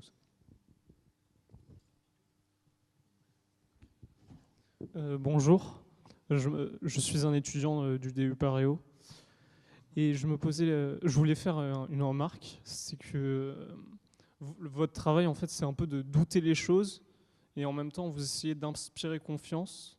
Donc si le travail c'est de douter les choses, c'est un peu difficile d'inspirer confiance. Et donc je voulais faire aussi une deuxième remarque, c'est qu'il faudrait peut-être que l'information, les articles scientifiques soient publiés et mis à disposition de tout le monde et gratuitement, je pense. Du coup. Alors, je pense que ce dans quoi on doit avoir confiance, c'est dans la méthode de raisonnement, c'est ce qu'on disait tout à l'heure. C'est l'information, c'est ce qui fait qu'on a confiance, c'est qu'on est capable soi-même de mettre en place un processus d'analyse critique qui fait qu'on est soi-même capable de décider qu'est-ce qui est l'information la plus vraisemblable et la plus probable par rapport à ça. Et ça, par contre, ça c'est quelque chose qui, de mon point de vue, ne fait aucun doute que c'est comme ça qu'il faut procéder. Donc en fait, c'est pas tellement la connaissance qui peut... Effectivement, c'est notre métier de toujours être dans une position de doute par rapport à ça. Ça fait partie de notre démarche. Mais si justement, parce qu'on a mis quelque chose en doute et qu'on n'a pas réussi à l'invalider pour l'instant et que donc ça a résisté au travail de dizaines de chercheurs qui ont essayé comment dirais-je, de mettre au défi, de challenger, pour parler en franglais, une hypothèse scientifique et que jusqu'à présent elle tient, ça prouve que quand même c'est assez solide. Et c'est ça notre façon de fonctionner. Bonjour, je m'appelle donc Luciana Morla, je travaille en face et dans un laboratoire et je suis au CNRS et j'ai des étudiants tous les ans qui sont et en troisième et en première. Et donc, on discute aussi avec les professeurs. Et donc, si on est là aujourd'hui avec ma collègue à côté, c'est parce qu'on nous a posé la question de comment lutter contre les fake news, parce que les profs ont énormément de soucis avec leurs élèves. Donc, nous, c'est pour ça qu'on est venus. Mais je vous remercie beaucoup pour tout ce que vous avez dit, ça nous a beaucoup apporté. Et en fait, la question qu'on avait, c'est qu'est-ce qu'on pourrait avoir comme moyen? Si, par exemple, aujourd'hui, on voulait lutter efficacement contre les fake news, comment est-ce qu'on peut atteindre le jeune public et par quels moyens? Donc forcément, on se dit on va utiliser les réseaux sociaux et on se demandait est-ce qu'il y a par exemple à l'université ou est-ce que le ministère de la Santé ou des choses comme ça mettent en place des liens vers le jeune public, par exemple par des MOOC, par YouTube, par des blogs. Est-ce qu'il y a des sites web? Où est-ce qu'on peut trouver tout ça assez facilement? Est-ce que, par exemple, à l'entrée au collège, tous les collégiens pourraient avoir quelque part affiché voici les grands sites d'information où vous pouvez aller vous renseigner avec des choses qui sont validées et par l'INSERM ou par le CNRS, etc. Par exemple, je pense aux petites émissions Zest de sciences qui sont validées par le CNRS et qui expliquent tel ou tel phénomène ou tel mécanisme ou des choses comme ça. À quel média est-ce qu'on pourrait vraiment se fier ou faire confiance? Par exemple, sur la 5, toutes les semaines, j'apprends quelque chose de nouveau sur le système agroalimentaire, à quel point on nous ment, à quel point on est vraiment dans une société où toute l'industrie agroalimentaire a absolument le droit de nous mentir sur l'origine des choses, sur comment est-ce qu'ils fabriquent les aliments, etc. Moi, je ne sais pas, mais à chaque fois, je tombe des nues, quoi. Donc forcément, dans un monde comme ça, où il y a vraiment de partout du mensonge et de la méfiance, c'est très, très important que nous, on rayonne en tant que scientifiques et qu'on puisse dire on valide cette information. Il faut que les gens puissent aussi nous faire confiance. Il faut aussi qu'on puisse dire nous, on pense que c'est plutôt comme ci ou plutôt comme ça. Et on peut aussi avoir des avis contradictoires. Mais je pense que c'est très, très important et je voulais savoir quels étaient les moyens qui sont actuellement mis en place pour y arriver et quels seront les moyens mis en place dans les prochaines années et comment est-ce que nous, à notre niveau, est-ce qu'on peut donner de notre temps ou voilà, pour monter ces choses-là sur les réseaux sociaux. Oui, le problème est donc considérable, il est même considéré comme un problème mondial par de grandes institutions mondiales. Les trois grandes stratégies qui se dégagent pour l'instant à court terme, parce que ne croyez pas que les gens restent inertes, il y a beaucoup d'initiatives mondiales qui se proposent. J'ai essayé avec d'ailleurs un étudiant de regarder un peu ce qui se faisait, d'en faire un peu une synthèse. Alors le premier élément, c'est que cet espace d'information, il a une topologie. Ce n'est pas un espace uniforme. Et cette topologie, elle est liée, je dirais qu'il y a des points qui sont comme des barycentres en quelque sorte, qui déforment cette toile d'information. Et cette déformation, elle a plusieurs variables, mais une des variables importantes, c'est la motivation des acteurs, notamment des minorités actives qui ont envie de faire valoir leur point de vue. Elles ont le droit, évidemment, dans un état de liberté d'expression. Seulement, la difficulté, c'est que du coup, leur point de vue apparaît très visible, alors qu'il n'est pas forcément représentatif, n'est-ce pas? Donc c'est une bataille qui est engagée en termes d'économie de l'attention. Qu'est-ce qui va attirer l'attention comme message plutôt que tel autre? Regardez ce qui s'est passé par exemple au Conseil économique et social et environnemental, donc rien à voir avec Internet là directement, quand on a essayé d'anticiper les demandes à la faveur du mouvement des Gilets jaunes. La première revendication était l'abrogation de la loi Taubira. Je ne crois pas que l'abrogation de la loi Taubira ait été un impératif pour le mouvement des Gilets jaunes, je me trompe peut-être, mais il me semble que c'est plutôt la conséquence là de l'activité d'un groupe très bien organisé et très motivé à faire valoir son point de vue et à le rendre visible. Bon, je ne le juge pas politiquement ici, encore une fois, c'est pas la question, c'est le mécanisme que je décris. Donc un des problèmes contient aussi sa solution. Le problème, c'est l'apathie des gens de raison, et en particulier des scientifiques, y compris des médecins généralistes, etc., qui démissionnent devant la violence, qu'on appelle le shitstorm, auquel vous risquez d'être confronté si vous parlez. Et moi, je rejoindrai volontiers la journaliste, la dame journaliste tout à l'heure du quotidien des médecins. Moi, je connais de nombreux collègues qui ont peur, tout simplement, qui ont peur d'atteinte à leur réputation, et je peux les comprendre. Sans s'auto-attribuer un héroïsme invraisemblable. Il faut un peu de courage aujourd'hui pour se battre dans le débat public pour défendre la rationalité. Voilà. Donc, j'en fais appel aujourd'hui, comme je le fais quasiment systématiquement, à la responsabilité de chacun. Ne pratique pas la politique de la chaise vide, ça ne marche pas. Parce que les plus motivés, qui ont aussi le droit de faire valoir leur point de vue, même s'ils sont crédules sur certains sujets, eh ben, ils vont prendre l'espace, et c'est normal. Hein. Vous savez que toute tyrannie, c'est profiter de l'apathie des gens de bien et de raison. C'est toujours comme ça.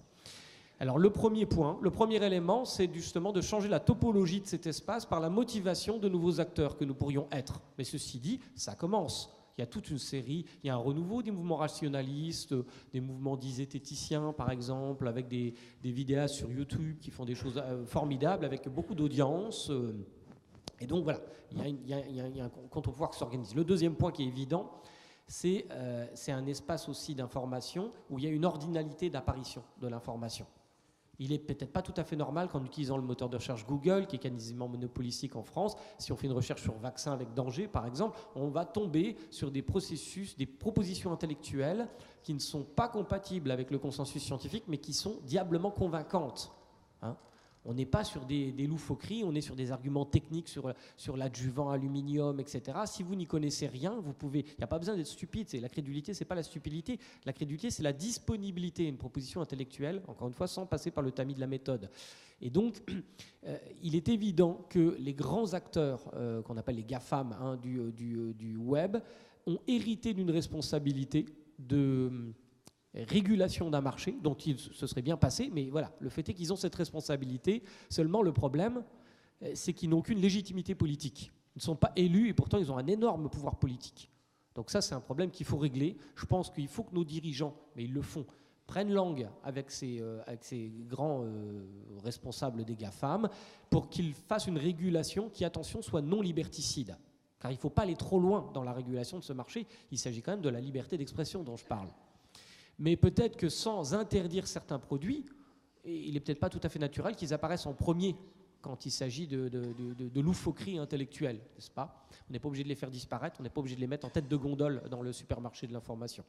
Mais ça, c'est déjà en train de se faire, puisqu'on parlait de YouTube, par exemple, qui vient d'annoncer récemment, il y a quelques jours, qu'ils allaient cesser de mettre en avant, sans les retirer, les vidéos conspirationnistes, etc., ce qu'ils faisaient systématiquement en raison de la popularité d'un certain nombre de supports.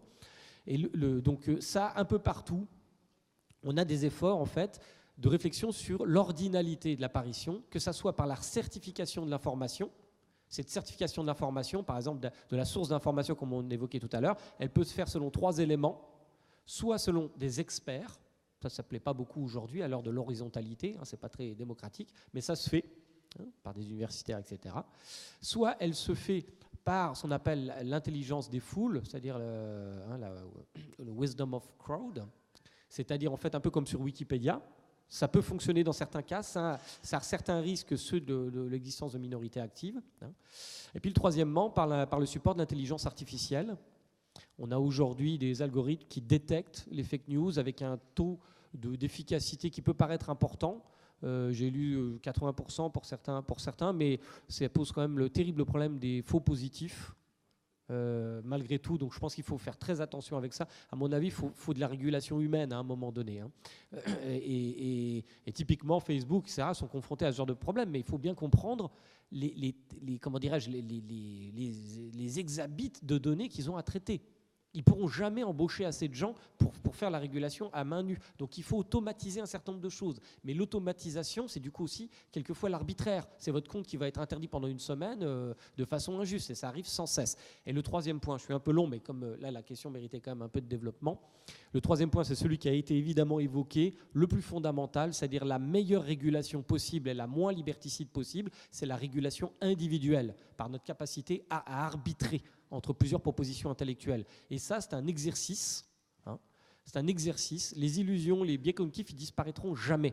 Mais par contre, on peut éduquer le cerveau à reconnaître les situations où, en toute probabilité, on a des chances de tomber dans des illusions fallacieuses, enfin, de sombrer vers des raisonnements captieux.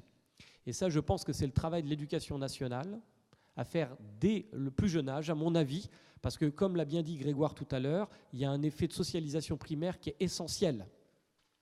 Le socle, ça va créer un effet d'ancrage si vous n'avez pas une éducation à la pensée méthodique dès le plus jeune âge, et ça, c'est pas très difficile à faire, la science est prête pour le faire. On n'attend plus que la décision du politique.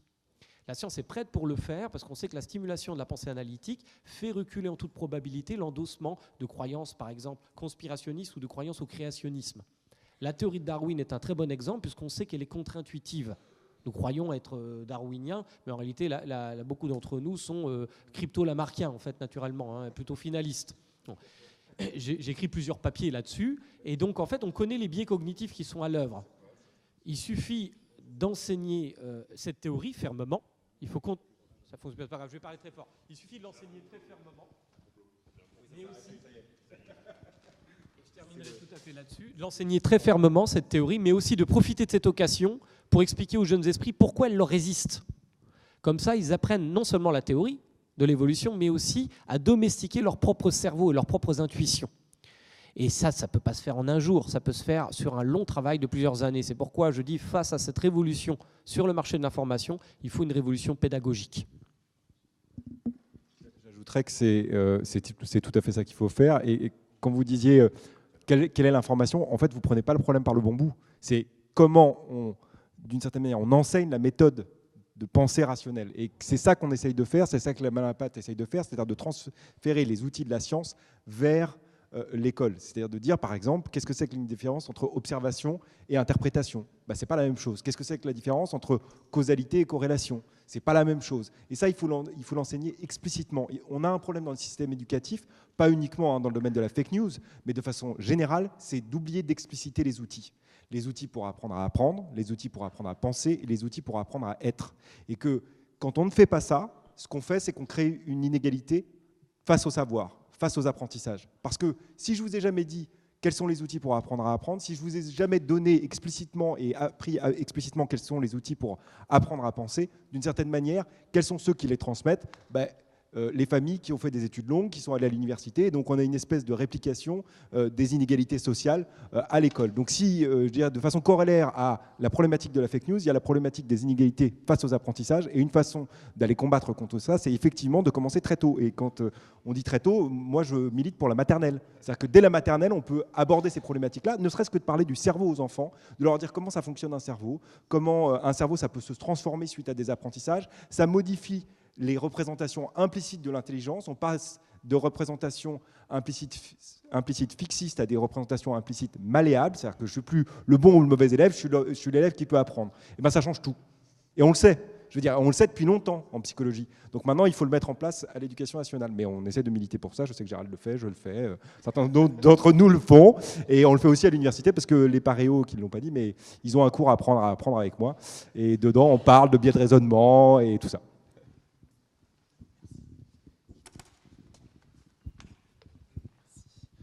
Bonjour, donc moi c'est Elie Netter, je suis étudiant en L2 de Sciences pour la Santé et membre de la Fédération nationale des étudiants en sciences exactes, naturelles et techniques. Je voulais revenir sur ce que vous aviez dit au début de votre intervention en disant que dans le thème des fake news, s'inscrit dans la démarche citoyenne pour le gouvernement un devoir d'appuyer les politiques publiques sur des éléments factuels et concrets. Or, le 4 juillet dernier, la Première ministre de l'Enseignement supérieur, de la Recherche et de l'Innovation, Madame Frédérique Vidal, annonçait un plan national pour la science ouverte visant à développer l'accès gratuit aux publications et données issues de la recherche financées par des fonds publics. Et la question que je voulais vous poser, c'était qu'à l'heure où, d'une part, l'information, plutôt la mauvaise information, est accessible au bout de nos doigts en quelques instants par un tweet, et le reste, l'autre part, l'information, la réelle, celle qui est factuelle, celle qui est concrète, qui est appuyée par des publications, est détenue par des éditeurs comme Springer, comme Elsevier. Je voulais vous demander déjà, qu'est-ce que vous pensiez de cette réforme ? Comment, du plan, du coup, comment est-ce que l'université l'université se doit-elle de tenir un rôle pour la démocratisation de cet outil, de l'open access à la publication scientifique ? Et est-ce que vous pensez que ça pourrait avoir un rôle dans la lutte contre les fake news, en sachant que ça pourrait probablement entraîner à terme beaucoup plus de publications, probablement vérifiées, mais que ça demanderait un travail d'archivage gigantesque ? C'est un sujet compliqué et très important. Donc effectivement, aujourd'hui, une partie de la publication scientifique importante est détenue, entre guillemets, par, on va dire, 3 grands éditeurs, plus un certain nombre de petits qui diffusent cette information. Il y a un changement de modèle qui avance, mais pas aussi vite qu'on voudrait, vers le fait que ces publications, même si elles continuent à être mises en œuvre par des grands éditeurs privés, deviennent librement accessibles. L'Union européenne a adopté un plan qui s'appelle le plan S. Alors ça fait un peu complot, je trouve, plan S, mais bon.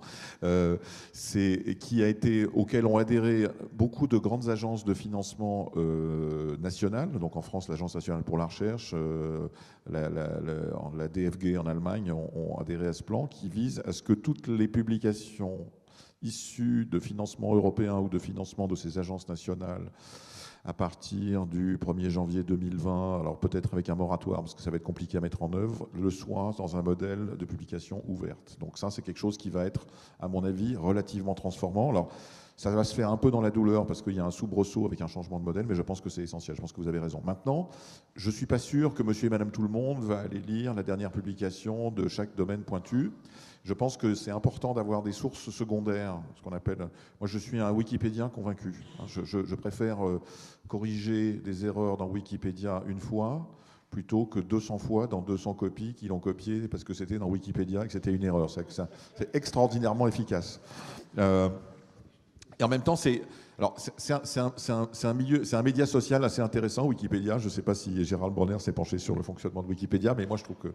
En tout cas, quand je disais tout à l'heure que les scientifiques doivent s'impliquer, pour tout ce qui touche au sujet de la science, ils doivent s'impliquer dans Wikipédia. Je veux dire, et dans Wikipédia, vous trouvez les liens vers les sources primaires, quand les sources primaires sont accessibles. Donc ça veut dire que je pense que ça permet d'expliquer à un public déjà pas forcément spécialiste, mais avec une culture scientifique, ce qui touche au sujet scientifique. Et ensuite, derrière ça, il y a d'autres modèles que Wikipédia, mais celui-là est très connu. Je crois que c'est le 3e site en France pour le nombre d'accès Internet, après quelques autres sites que vous connaissez aussi. Donc Wikipédia, en plus, est un système qui est gratuit, donc c'est accessible à tout le monde. Mais je dis ça parce que je pense que les sources secondaires, c'est-à-dire celles où l'information est mise en forme, contextualisée et rendue plus accessible, sont importants s'ils sont de qualité. Donc c'est ça qui était, à mon avis, au moins aussi important, parce que je ne suis pas sûr que, y compris des gens qui ne sont pas des experts du domaine, moi ça m'arrive rarement, pour m'assurer de choses sur le réchauffement climatique, d'aller lire directement les publications primaires, même si j'ai une culture scientifique. Je préfère commencer par les sources secondaires qui m'aident à comprendre les enjeux et les arguments.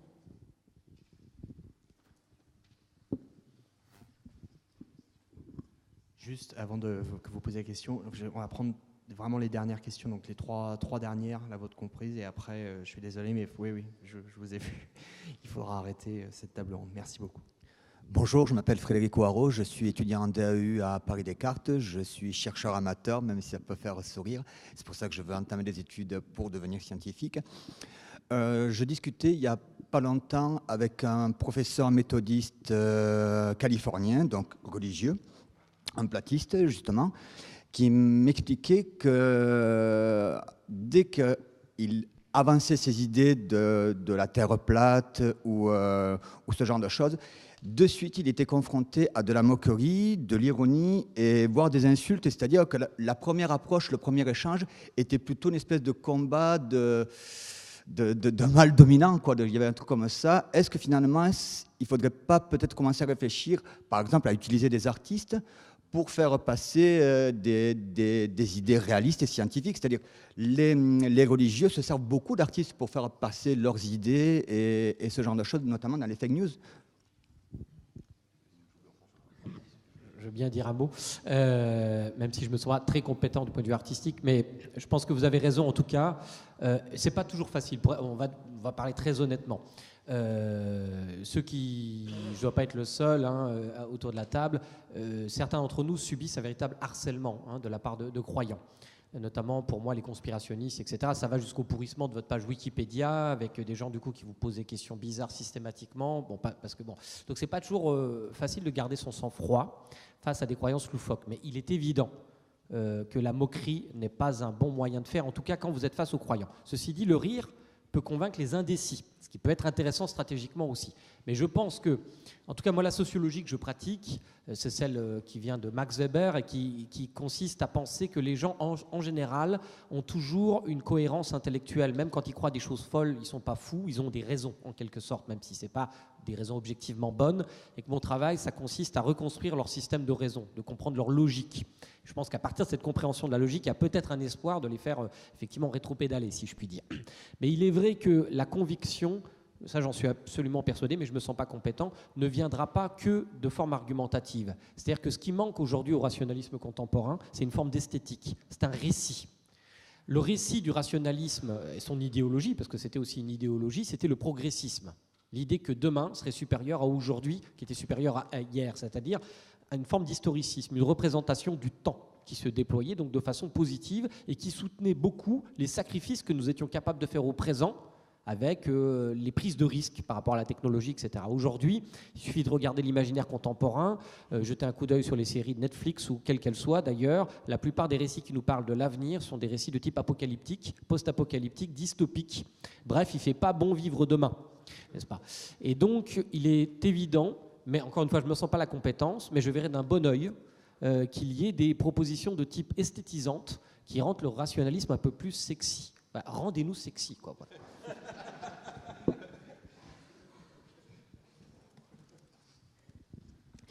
Merci. Monsieur Bronner, je rebondis sur ce que vous avez dit plusieurs fois qui me paraît extrêmement sensé. Je suis Sophie Duméry, je suis médecin mais aussi journaliste scientifique. J'ai un pied dans chaque camp et je dois reconnaître qu'il faut d'abord balayer devant sa porte. Et il me semble que celui qui sait le plus a une responsabilité supérieure à celui qui sait le moins. Et que malgré tout, l'horizontalité des relations, elle est, disons, supposée, elle n'est pas véridique. Celui qui ne sait pas est en position d'infériorité. Et donc, toute personne qui se présente devant un expert se sent naturellement, personnellement inférieure parce qu'elle reconnaît à cet expert une supériorité intellectuelle. c'est déjà, sur le plan émotionnel, pas facile à gérer. Et je pense que la première chose à faire, et les scientifiques eux-mêmes, étant des humains, devraient savoir au premier chef à quel point leurs émotions doivent être mises à distance et qu'il faut savoir mettre à distance l'émotion de l'interlocuteur afin qu'on entre sur leur terrain, le seul terrain sur lequel ils soient vraiment compétents, en admettant qu'ils le soient. Or, nous connaissons tous, et ça l'histoire des sciences, hélas, n'est pas favorable aux scientifiques en général, car le nombre d'académiciens qui ont pu se, pardonnez-moi, planter au fil de l'histoire, et que l'autorité dominante a pu se dénigrer largement, et les interlocuteurs peuvent y revenir. Par exemple, quand vous dites les scientifiques sont très prudents, je note que c'est très fréquent quand on parle à un expert, quelquefois il se retient de donner un fait, parce qu'il n'est pas sûr qu'il soit réel à 100%. La Terre est-elle plate? Il pourrait répondre, probablement plate. Eh bien, avec une telle faille, la personne en face dit, il n'est pas sûr de lui. Ce n'est donc pas vrai, parce que la vérité est totale, elle est à 100%. Or, la réalité n'est pas à 100%, elle est changeante. Elle est illusoire au sens bouddhique, c'est-à-dire qu'elle est impermanente. Aujourd'hui, c'était vrai. Avec le changement climatique, eh bien, les tiques seront plus fréquentes là où on ne les voyait pas auparavant. Il y a des phénomènes comme ça qui, malheureusement, ne sont pas explicités par le scientifique, qui a peut-être le tort de répondre trop froidement à certaines questions sans expliciter ce qu'il devrait savoir faire, ce qu'il y a dans la question. Et heureusement, en médecine, qui est quand même encore un art, on apprend, pardonnez-moi, moi je suis une vieille dame, moi j'ai appris à lire le patient et à lire sa question afin de la reformuler pour atteindre ce qui véritablement le motive dans sa demande. Je pense que les scientifiques, d'une manière générale, devraient s'en inspirer. Alors pour ça, il faudrait effectivement avoir fait quelques études sociologiques et psychologiques, et je vous remercie, M. Bronner, ainsi que M. Borst, d'avoir bien mis l'accent là-dessus. Il faut vraiment balayer devant cette porte, parce que je pense que l'hostilité qui se fait jour contre les experts est essentiellement liée à cette émotion que les experts ont une morgue qui n'est pas réelle la plupart du temps, mais qui est interprétée comme telle. Et cette interprétation, elle doit être saisie à sa racine. Il faut pour cela une très grande humilité, et je pense que les scientifiques sont plus responsables de cet état de fait éthiquement, du fait de la verticalité de la relation, que celui qui ne sait pas. Pardonnez-moi, mais je pense que l'effort doit vraiment être fait dans ce sens par les scientifiques ou les experts.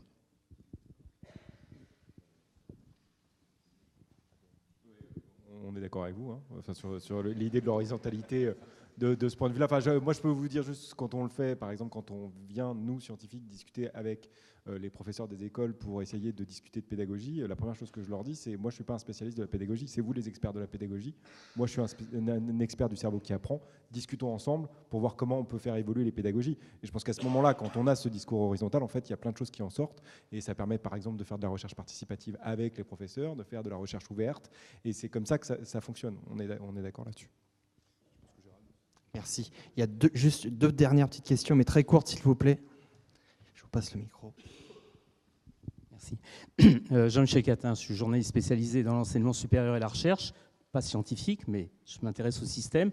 Les deux canaux de diffusion des fake news, on l'a vu, les réseaux sociaux et les médias, on l'a assez peu évoqué en dehors de l'aspect journalisme scientifique, mais la récente émission Envoyé spécial sur le glyphosate a mis en lumière un type de journalisme quand même beaucoup abreuvé de complotisme, d'experts scientifiques, entre guillemets, comme le professeur Seralini. On l'a assez peu évoqué, mais le problème des médias en France, je ne vais pas parler des médias américains, des médias britanniques, mais des médias en France, qui me paraît quand même assez spécifique, hein, pour être journaliste et pour avoir vu comment fonctionnaient les rédactions, comment fonctionnent les écoles de journalisme aussi. Comment vous pouvez faire pour que les grands médias, y compris les médias dits de référence, parce qu'on pourrait parler beaucoup d'Arte, de certaines émissions du Monde, de la rubrique Sciences du Monde, on pourrait dire beaucoup de choses. C'est un tabou hein, dans ce pays. Hein. Les journalistes entre eux, bon, moi ça ne me gêne pas, j'ai aucun intérêt dans l'histoire, mais comment vous pouvez agir au-delà du cercle de spécialistes? C'est-à-dire, bien sûr, il y a les revues scientifiques, mais le grand public, lui, il va accéder par ma consoeur, par Femmes Actuelles, sur l'homéopathie, sur les vaccins, etc. Comment vous pouvez agir sur ces médias qui publie quand même énormément et qui relaie, il faut être honnête. Il y a eu récemment sur l'électrosensibilité dans un grand quotidien des choses assez incroyables, qu'y compris la rubrique Check News a corrigé après, parce qu'ils se corrigent entre eux dans les services. Ça a été assez absent, je trouve, du débat, alors que c'est ça qui touche le grand public, les réseaux sociaux et les grands médias.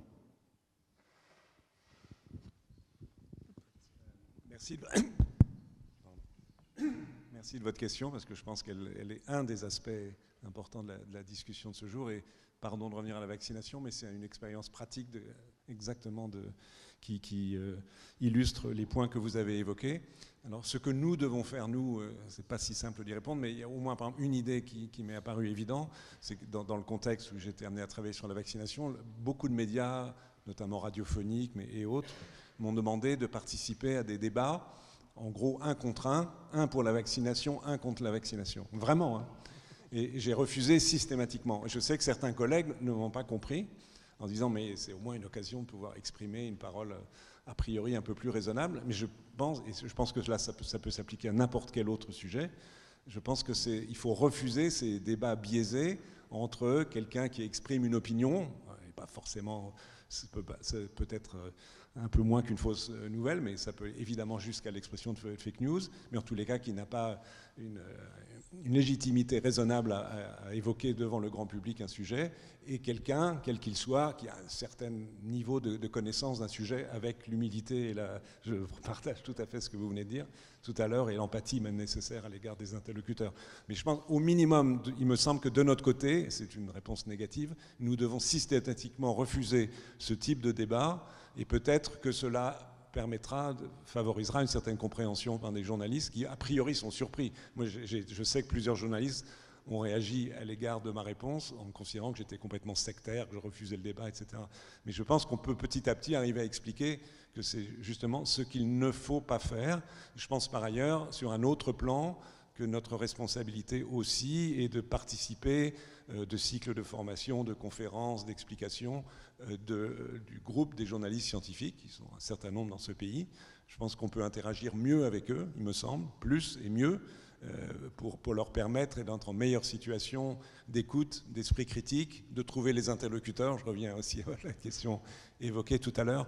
Donc il y a quelques points qui, il me semble-t-il, de progression possible. Et enfin, en revenant encore à la vaccination, une observation, lorsqu'il y a eu une certaine prise de conscience des professionnels de santé sur les difficultés en France de la vaccination, et que ceci a été relayé par les pouvoirs politiques, la ministre de la Santé actuelle, et que des décisions ont été prises, on s'est aperçu, ça se passe il y a maintenant 1 an et demi, on s'est aperçu que progressivement, les médias, tous les médias, ont évolué dans leur traitement de la question, et d'une attitude assez souvent franchement hostile, y compris de journaux qui ont pignon sur rue, juste pour citer Le Monde par exemple, ont complètement modifié leur attitude. Et donc, peut-être les journalistes présents dans la salle pourront commenter mieux que moi la perception que je l'ai de cette chose, mais c'est que si un problème est traité, et qu'il est traité par le haut, certes par les politiques, mais aussi par les personnes impliquées, donc que le corps social participe d'une évolution d'une question, les médias finalement accompagnent. Et donc, il y a quelques moyens d'action. Je ne suis pas complètement pessimiste, autrement dit. Je voulais ajouter autre chose. Donc, d'abord parce que je pense que les scientifiques peuvent encourager ou soutenir soit les leurs, soit les journalistes quand ils sont dans une position de défense. Alors, pour rebondir sur l'intervention de Jean-Michel Catin, d'abord, par exemple, je vous encourage à aller voir l'article qu'il vient de faire sur son blog, qui est très bon et qui parle de ça. Donc, je lui fais un peu de pub, même si c'est pas pour ça qu'il a parlé, j'imagine, mais qui parle de ce sujet-là. Il y a eu plusieurs manifestations de soutien lorsqu'il y a eu des choses comme ça, où les gens, ou des collègues scientifiques, ou des collègues ou des journalistes qui ont pris la défense de la démarche rationaliste ont été mis en cause. Je pense par exemple à ce qui s'est passé après l'émission d'Envoyé spécial à laquelle faisait allusion Jean-Michel il y a quelques instants. C'est Géraldine Vosner, qui est une journaliste à la fois sur Europe 1 et au Journal du Dimanche, qui a pris justement une position très critique sur le reportage. Et il y a une partie de la communauté scientifique et journalistique qui a défendu cette position-là, sachant qu'il y a quelque chose que moi j'ai trouvé extrêmement perturbant quand même, c'est que la Société des journalistes de France 2 a pris une position pour défendre Élise Lucet en expliquant que ce que disait Géraldine Vosner, c'était des fake news. Donc c'était quand même le monde à l'envers, on était dans une forme de Trumpisme, c'est-à-dire que c'est celui qui propage des fake news qui accuse les autres d'en faire. Enfin, c'était un peu ça. Donc c'est un classique. Donc, je pense qu'il y a une forme d'engagement et de soutien qu'il faut faire. J'ai beaucoup aussi, pour prendre un autre exemple de choses qui a été un peu médiatisée, il y a l'histoire de la tribune des 124 médecins contre l'homéopathie qui a eu l'été dernier. Je ne sais pas si vous avez entendu parler de ça, qui a fait l'objet d'une... Donc ils ont été poursuivis par le syndicat national, alors je ne sais plus comment il s'appelle exactement, des médecins homéopathes pour manque de confraternité devant le Conseil de l'Ordre. Donc là aussi, la communauté scientifique a réagi. Je pense qu'il faut qu'on le fasse plus souvent. Je pense qu'il faut que ça suffira certainement pas, mais c'est un des éléments qui font que, y compris les journalistes qui traitent de ces sujets-là, vont se rendre compte que quand même il y a une communauté qui est capable de réagir et de prendre position sur des affaires comme ça, qui sont des affaires qui nous engagent. Si on ne fait rien, comme disait Gérald Bronner tout à l'heure, on est coupable d'apathie, et c'est cette apathie-là qui nous met en danger. Et faites-nous intervenir dans les écoles de journalisme, parce que je pense que c'est au moment de la formation initiale qu'il faut qu'on soit là et qu'on puisse discuter avec vous de ce qu'on pourrait faire ensemble, parce qu'effectivement, tu as cité ça. Moi, ce qui m'a ulcéré, c'est la tribune dans Le Monde sur l'exposition aux écrans et les effets potentiels, soi-disant, sur l'autisme virtuel, ce qui est, quand on connaît les problématiques de l'autisme et des troubles neurodéveloppementaux comme l'autisme, c'est une absurdité totale. C'est fait par 3 pédiatres qui n'ont aucune, je dirais, connaissance et légitimité à parler de cette problématique-là, et qu'on n'a donné aucun droit de réponse aux scientifiques. C'est vrai que c'est vraiment problématique. Donc peut-être que voilà, aussi participer à l'éducation, je dirais, à l'éducation et à la culture scientifique des journalistes, ça peut être aussi notre rôle, je dirais, par exemple dans les écoles de journalisme. Et plus généralement, dans la formation continue, on peut aussi venir. Bonjour, je me présente, je ne suis qu'un simple étudiant en médecine qui ne fait partie d'aucun journal, association ou autre confrérie. En fait, j'aimerais revenir moi sur la problématique des médecines complémentaires. Finalement, est-ce qu'elles ne répondent pas, en tout cas pour une partie d'entre elles, à une défaillance de la médecine, disons, plus conventionnelle? Par exemple, moi je pense à l'exemple de la médecine traditionnelle chinoise, qui bénéficie quand même d'un savoir-faire ancestral et millénaire qui a quand même, je pense en tout cas, une certaine valeur. Par exemple, en 2015, il y a quand même eu un prix Nobel de médecine qui a été attribué à Yu Yu-tu, je crois, qui a découvert un antipaludien qui avait visiblement été décrit dans des livres très très anciens. Donc, est-ce qu'on n'a pas quand même une certaine valeur qu'il faut leur accorder à ces médecines traditionnelles?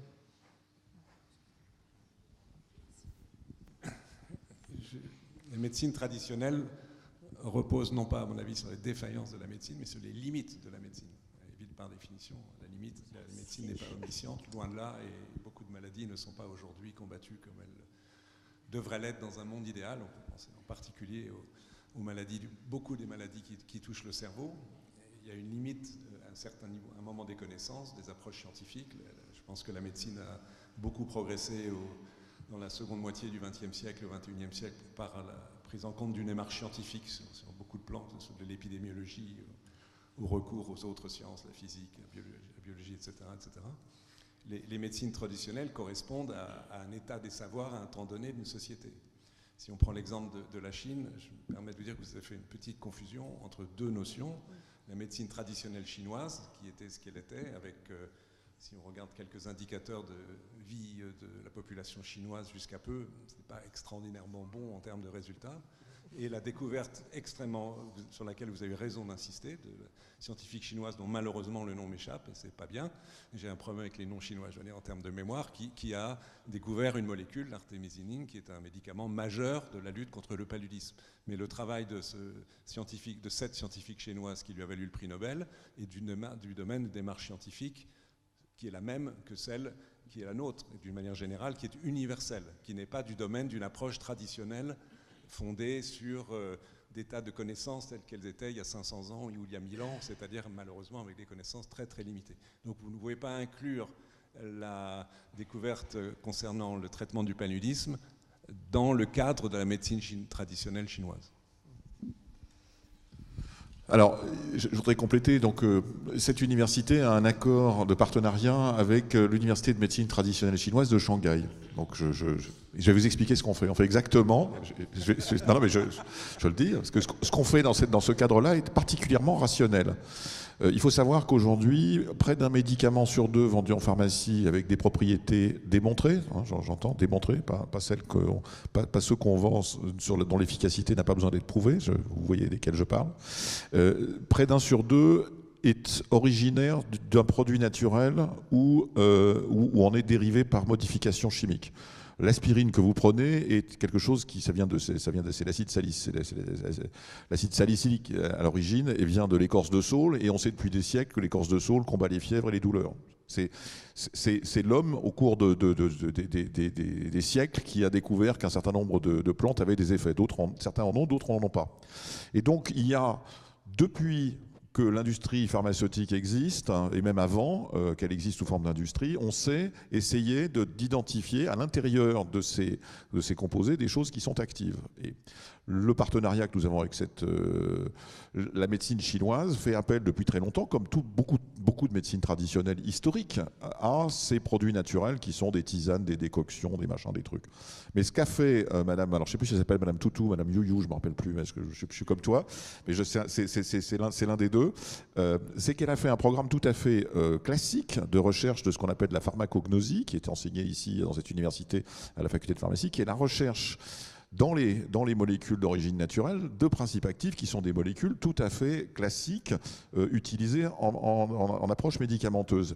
Et ce qu'ils ont fait, c'est qu'ils ont pris l'ensemble des textes qui décrivaient des molécules, des procédés qui étaient censés avoir des propriétés contre la fièvre, et ils les ont testés par des méthodes de chimie analytique tout à fait classiques, en testant ça ensuite avec des tests pharmacologiques tout à fait classiques. Et donc, à l'arrivée, simplement, ils en ont testé des centaines, et parmi ces centaines, l'immense majorité n'avait aucun effet.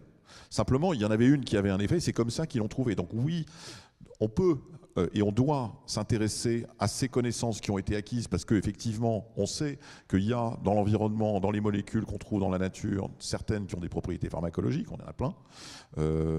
On a soigné beaucoup d'antidouleurs sont dérivés de l'opium. Vous connaissez la plupart des analgésiques actuels sont dérivés de la cocaïne.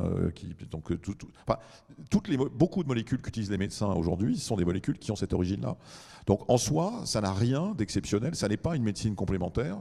Ce que nous faisons avec ces collègues-là, c'est essayer de rationaliser justement, de donner un cadre scientifique avec une méthode et un appareil classique à des choses qui sont des connaissances historiques. C'est tout. C'est donc la toute dernière question. Bonjour, Laetitia Fartou. En fait, je suis un peu dans la synthèse des deux parce que je suis cancérologue hépatique à la Pitié-Salpêtrière et j'ai coupé mon temps pour être directrice médicale du quotidien du médecin. Donc en fait, j'ai les deux visions d'experte, on va dire, et puis de journaliste. Et je m'aperçois quand même qu'on est vraiment extrêmement mauvais pour la communication médicale auprès des journalistes scientifiques qui sont vraiment extrêmement demandeurs. Je partage l'idée de pas de polémique, c'est-à-dire le pour ou contre. Et je suis tout à fait d'accord avec vous, Monsieur Fischer, parce que la tendance journalistique est de lancer le buzz ou la polémique et qui brouille le message extrêmement important que veut faire passer le médecin.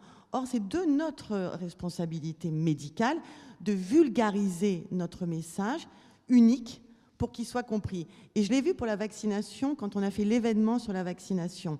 On a mis deux choses. On a mis Santé publique France et on a mis deux personnes du privé, en indiquant bien leurs liens d'intérêt, mais qui aident à la vaccination. Ça veut dire qu'on ne veut pas opposer privé et public, mais on est transparent sur les liens d'intérêt.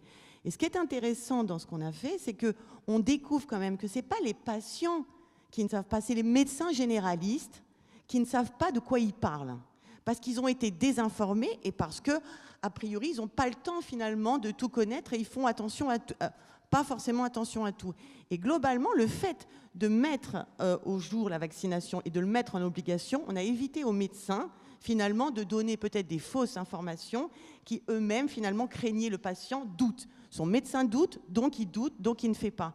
Donc vraiment, c'est extrêmement important que finalement que l'hôpital, les CHU, les universités s'ouvrent de façon impérative à la vulgarisation unique du message qu'ils veulent faire passer.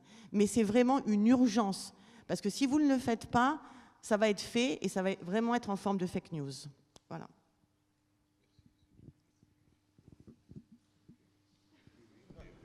On est d'accord et on vous remercie de votre intervention. Voilà, c'est ce que disent mes collègues à côté. Bah, écoutez, merci à tous d'être venus participer à cette table ronde. Merci aux intervenants et à très bientôt.